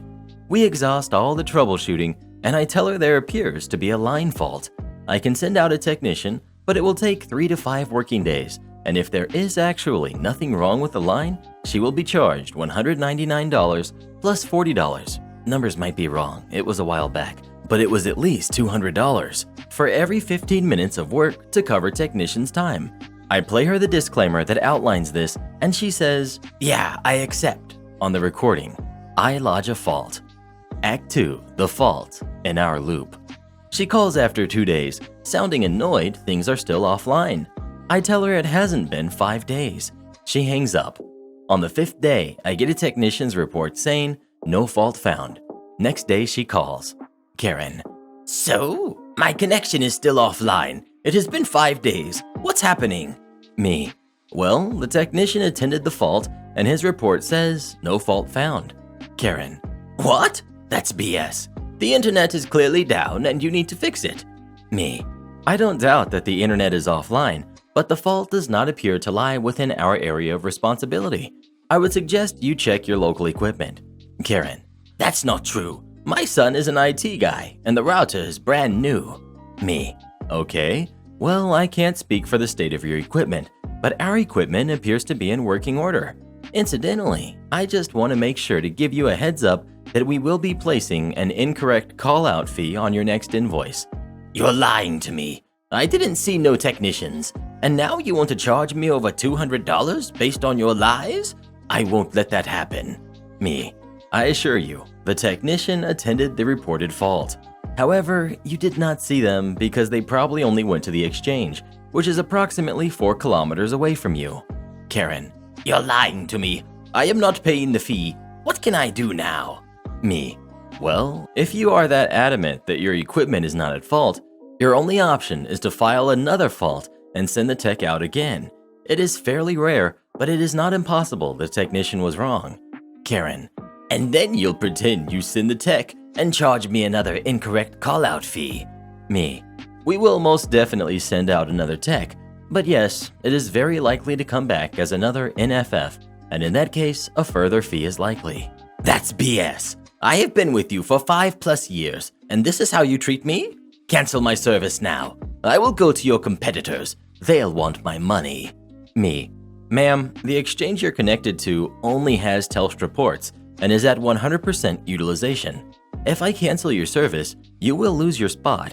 It is unlikely any of our competitors will be able to provide you any service at all. You should just transfer your service to the next provider.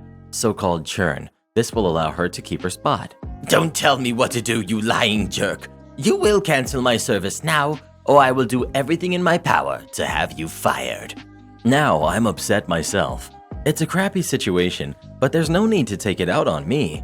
I'm trying to help her, and that's her response? Engage malicious compliance. Me. Okay, ma'am. Hold on for a moment. I'm canceling your service. Okay, cancellation processed. Let me just remind you that the incorrect call-out fee is still due. You won't see a cent of that. Me. Noted. But the amount is over collections threshold, so we will send you to collections. Karen hangs up. Act 3. The joys of the waiting list. About a month later, I get a request to transfer to me.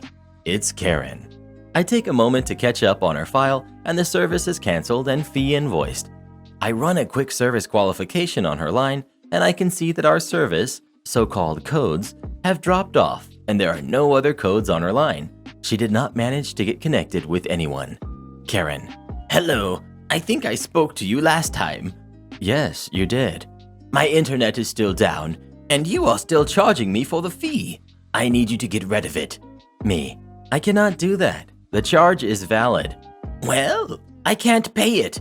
You've ruined my business. I was operating an e-commerce business, and that won't be possible anytime soon. Running a business over residential connection is a breach of customer service agreement, but I let that slide. Me. I am sorry for your predicament, but the fee stands. I'll do you a deal. If you reconnect my service, I will pay the fee. Me. I can probably sign you up again, even though you're behind on payment, but I was not lying to you when I told you that there are no ports on your exchange.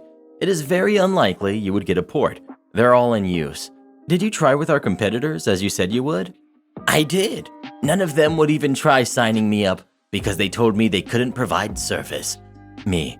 We are in the same situation. Why can't you just give me my old spot back? Me. Because it was given to the first person on the waiting list. And how long does the waiting list take?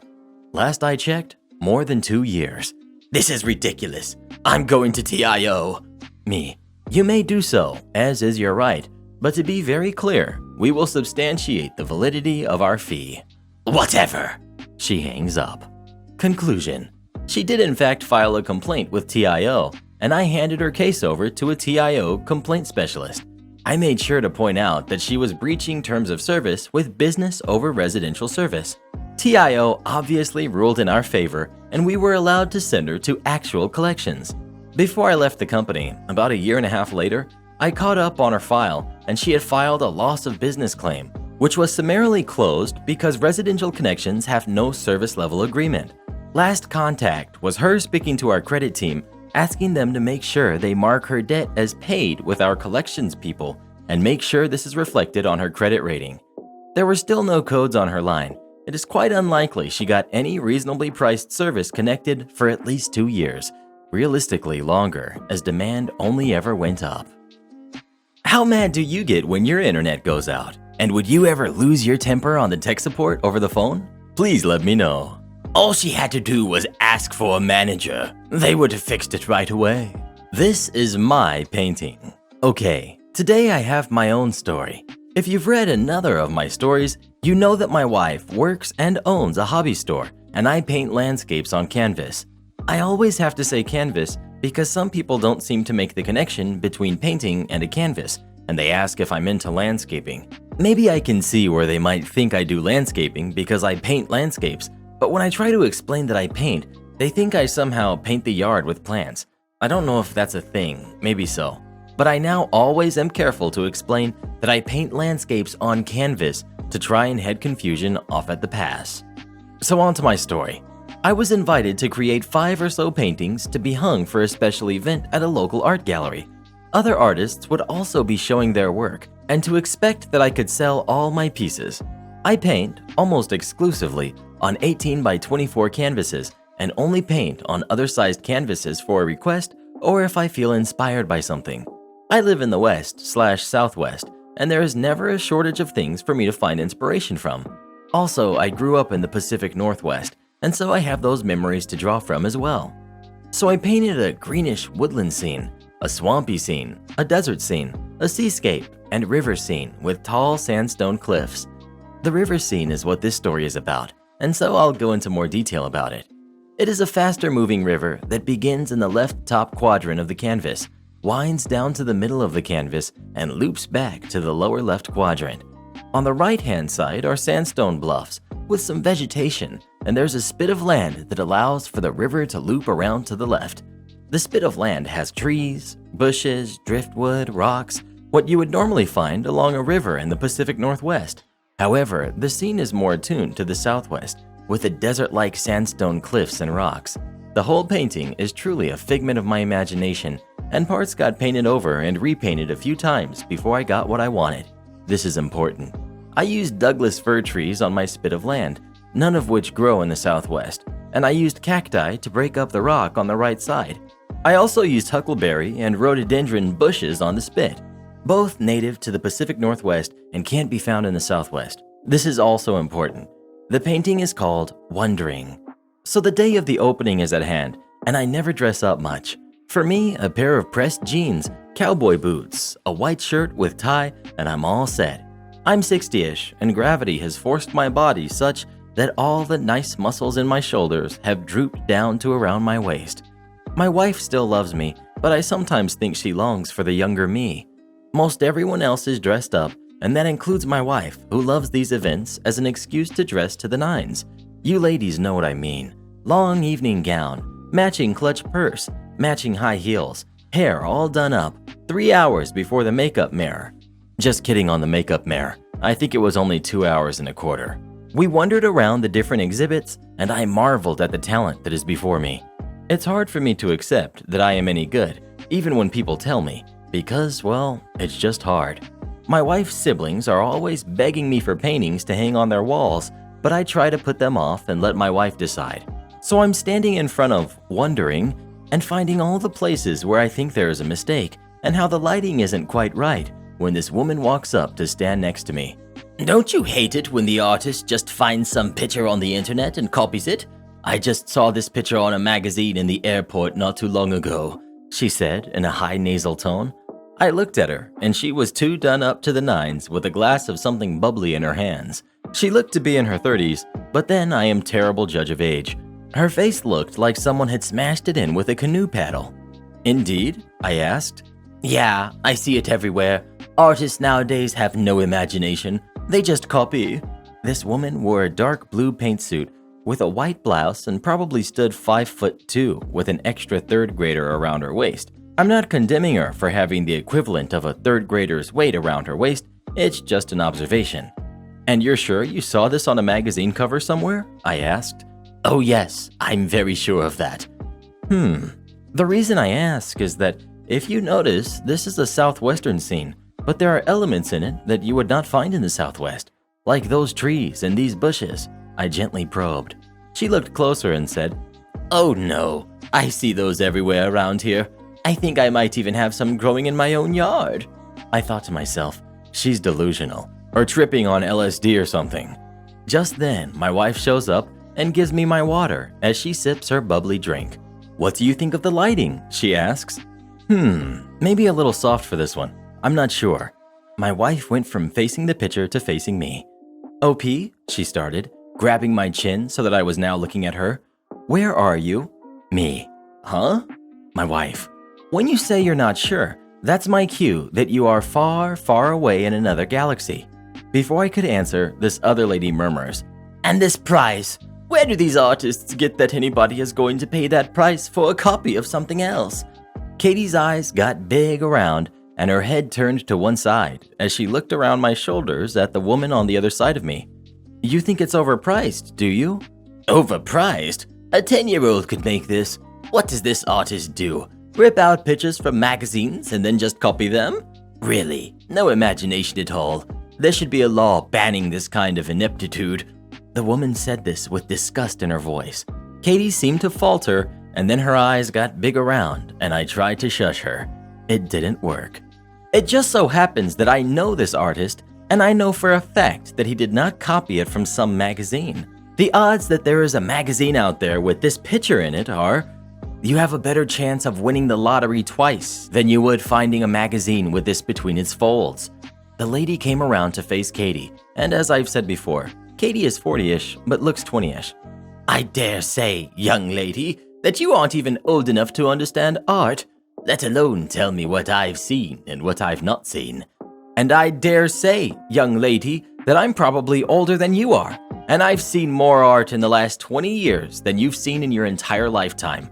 I've met more artists, more famous artists, and more up-and-coming artists than you'll ever know. When I say this is an original work, this is an original work." Katie was starting to get fired up, and I didn't want the gallery owner to have to ask her to leave, which has happened once before. My lady does like to defend her man.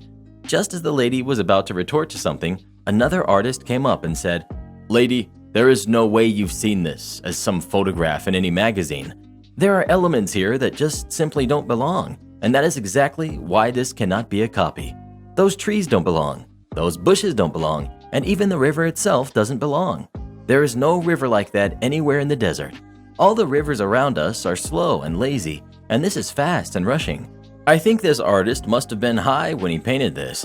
He gave me a very obscure nudge in the ribs when he said that last part because we've admired each other's work, and I have one of his paintings in my house, and he has one of my paintings in his house. The difference between us is that his paintings start at 6 figures and hang all over the world, and mine just don't." "You don't know what you're talking about," the lady said. "You're just some hippie living in some commune who hopes to make a few bucks on the pity of somebody else's hard work." I couldn't help it. I laughed. I turned and looked at this woman and said, "He," pointing to the guy that jumped to my rescue, "has paintings in the White House. He has paintings in every major art museum in the US and parts of the world. He has a waiting list of a decade for his paintings. His house alone is probably worth more than what you will ever make in your lifetime." Although, to give her due credit, he did look like he probably lived in some commune high in the peaks. Writing this, I won't tell you his name because I haven't asked him if I can include it in the story. While I'm sure he wouldn't mind, he likes stuff like this. I'd rather wait and update at a later day. So this lady is about to say something when gallery owner comes over and puts a hand on my friend's shoulder and she asks, "Distinguished artist, how are we doing tonight? I am so glad that you decided to come up the mountain and visit us." The lady's mouth opened like the gape of a tunnel at the name dropping. I was just explaining to this lady how OP here could never have painted this from a photograph, as one just does not exist. She couldn't have seen this in a magazine, as the elements just don't exist in nature the way he's painted them. Laughing, gallery owner asked, "Do you remember OP about a couple of years ago? You had that one painting that had a coyote in the brush, and the limbs made it look like it had antlers?" "Oh, I remember that," Katie said excitedly. "OP wanted to fix that and I wouldn't let him." "Do you remember the man who swore that he's got coyotes with antlers running around his chicken farm?" Gallery owner asked. Distinguished artist looked at me and asked, "Were you on drugs?" He teases me about this even though he knows I'm seriously against that sort of thing. I mean, I don't even drink. You didn't paint this," the lady said lightly. "He sure did," Katie jumped in, still excited. "I watched him from his blocking colors to his signature. I love to watch him paint." I watched as the lady slinked off, and when she was gone, I asked gallery owner, "Who was that?" Shaking her head from side to side, she said, "She's crazy Karen, who thinks she knows all there is to know about art and paintings, and she just trashes this artist and then that one just to get her kicks in. I don't know why I let her into these things. She never buys anything." Well, I know this story didn't have that explosive ending that you all clamor for, but it's one of the few Karen or near Karen stories I have. I sold all of my paintings, and the city bought one of Distinguished Artist's paintings because, well, he is just superior at what he does, and they were discounted for the showing. When we got home, Katie just had to tell our daughter the whole story, and daughter said, "Isn't he always doing something like that, putting in stuff that doesn't belong?" Katie gave me a look from the side of her face and said, That's how you can tell it never came from a photograph. Do any of you guys like to paint? Or how about draw? Please let me know. I was a master finger painter back in my day. You can't leave until you shovel all of the snow. This wasn't me doing the malicious compliance nor the request, but the middleman who witnessed this gloriousness. I worked for a movie theater company in a state that snows every winter. We had a contract with a snow shoveling company, but my boss refused to use it because the costs of each removal had a possibility of hurting his yearly bonus by a couple percent points, like $300 max out of $20,000. Only if it snows more than 6 inches, he would say every time. Unfortunately, this meant that one of the ushers would have to shovel snow on the sidewalk. Since it's a safety hazard to block the emergency exit doors of a theater, it meant you had to shovel a path around the entire building and for each exit door. Ultimately, due to the size, it's about a quarter mile around the building. No one likes doing it because it's cold, and shoveling a simple 1 shovel length path can take 2 hours. During a snowy Christmas week, the busiest week for movie theaters of the year, imagine Black Friday shopping for 2 weeks straight. It had snowed just under 6 inches. We were extremely busy, and my boss demanded to take one of our much-needed ushers to go shovel snow. I was an assistant manager. When we asked if the company could come out instead of us doing it, we were told no, to which one of my coworkers, we'll call him Dan, said he would do it. An hour later, after he had gone outside, one by one, my boss pulled each usher in and wrote them up for refusing to shovel snow. When Dan came back in, the other ushers complained to him about it. Dan asked our boss why, and our boss said that it was because no one wanted to shovel all of the snow, and if Dan didn't shovel all of the snow, he would get written up as well. This all happened at the beginning of my shift, around 5 p.m. Cue the malicious compliance.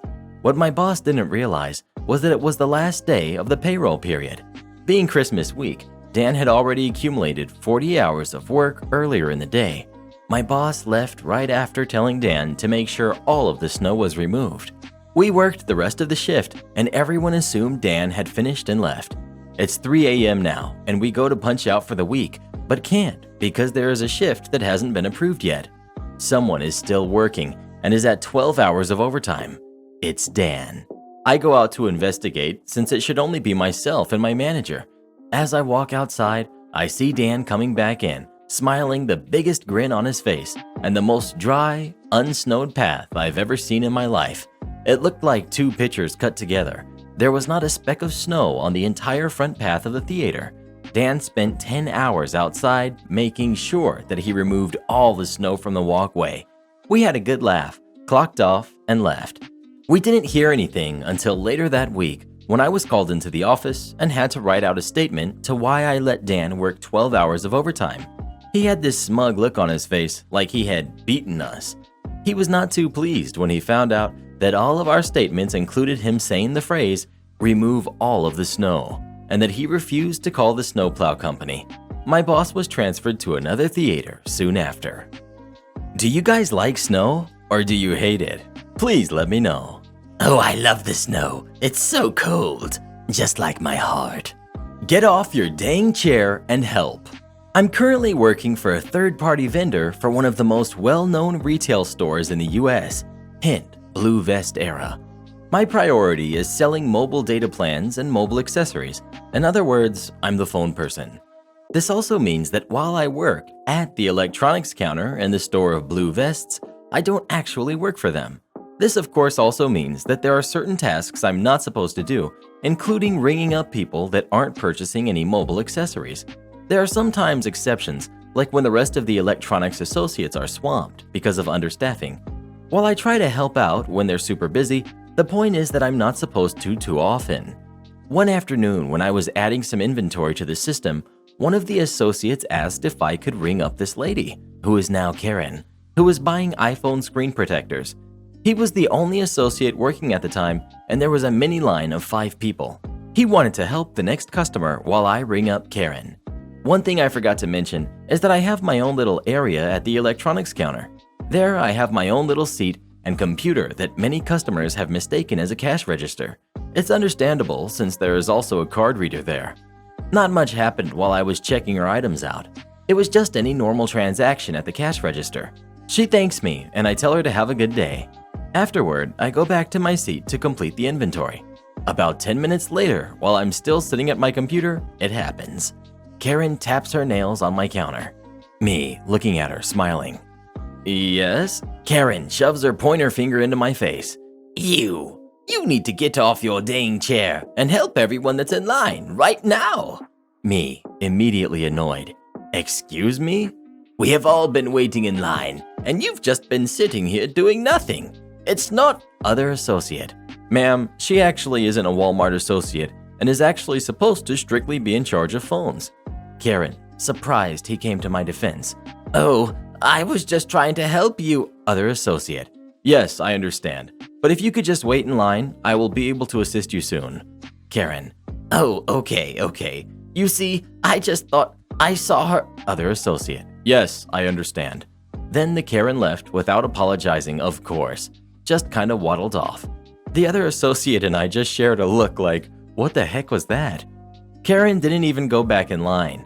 In fact, she wasn't in line in the first place. I had already helped her and she left, and for some reason felt the need to come back and yell at me. But yeah, so that's my little I don't work here story. I have a couple more, but this is the first one that came to mind. Hope you enjoyed. Oh, and I treated that associate to Starbucks. Speaking of the store with the blue vests, when was the last time you went to Walmart? I need to go soon myself. I love Walmart. They have the best managers to harass. Customer insults me and my coworkers during an IT support call. I work at a company that primarily supports hotel Wi-Fi, and taking calls from guests needing help connecting is part of that. Part of my job at the time of this happening was being an escalation point for unresolved guest problems. One time, roughly 2 years ago, there was some huge hurricane going through Florida, so a lot of our hotels in Alabama and northern Florida were packed with people evacuating their homes. Most people staying at these hotels were bringing most of their possessions as well. Anyways, I got a message from the guest support team asking me to take a call from one of these guests from Florida so I could help them connect the dozen or so devices they had to the Wi-Fi. For some reason, they were refusing to connect and Tier 1 support couldn't resolve it. I start talking to the guy and he is immediately hostile towards me and gave the whole, I know what I'm doing, I'm tech savvy. I shrugged it off, and after about 30 minutes, I was able to get every single one of his devices connected. After that, he was still incredibly upset and started ranting about how incompetent the employees he had been previously talking to were, and being upset at me that I took so long to get his stuff connected too. I forget most of the crap he was spewing at me, but I'll never forget him saying, "Your techs are worthless." At this point, I should have just hung up on him, but I froze up a little and let him continue. He ended up insisting that I help him set up his Plex server, which is against the hotel's terms of service since he could potentially be using it to stream movies. I finally got my manager involved and we called the GM of the hotel and brought her up to speed while the guest was on hold. I got her conferenced into the call and immediately she began chewing him out and telling him he cannot talk to their support staff this way and that we had other more considerate guests to be assisting. He tried defending himself, telling her how long we took, but she was not having it and told him he had 2 hours to get all of his belongings and leave or she would call the police. I'm not sure why she let me stay on the call for this long, but this guy begged her to let him stay since he had just finished lugging everything he owned into his room and every other hotel around was booked. She didn't budge, however, and after scolding the guy some more, she told me I could disconnect. Never in my life had I seen justice delivered so swiftly. This is the story I always tell people when talking about crazy support calls. Please remember this the next time you consider blowing up at tech support staff. Do this next. Tap here on your screen to come see our new podcast playlist, where you'll find thousands of hours of the best stories you've ever heard. Or tap the one on the right. That episode is specifically just for you, based on other videos you've enjoyed the most.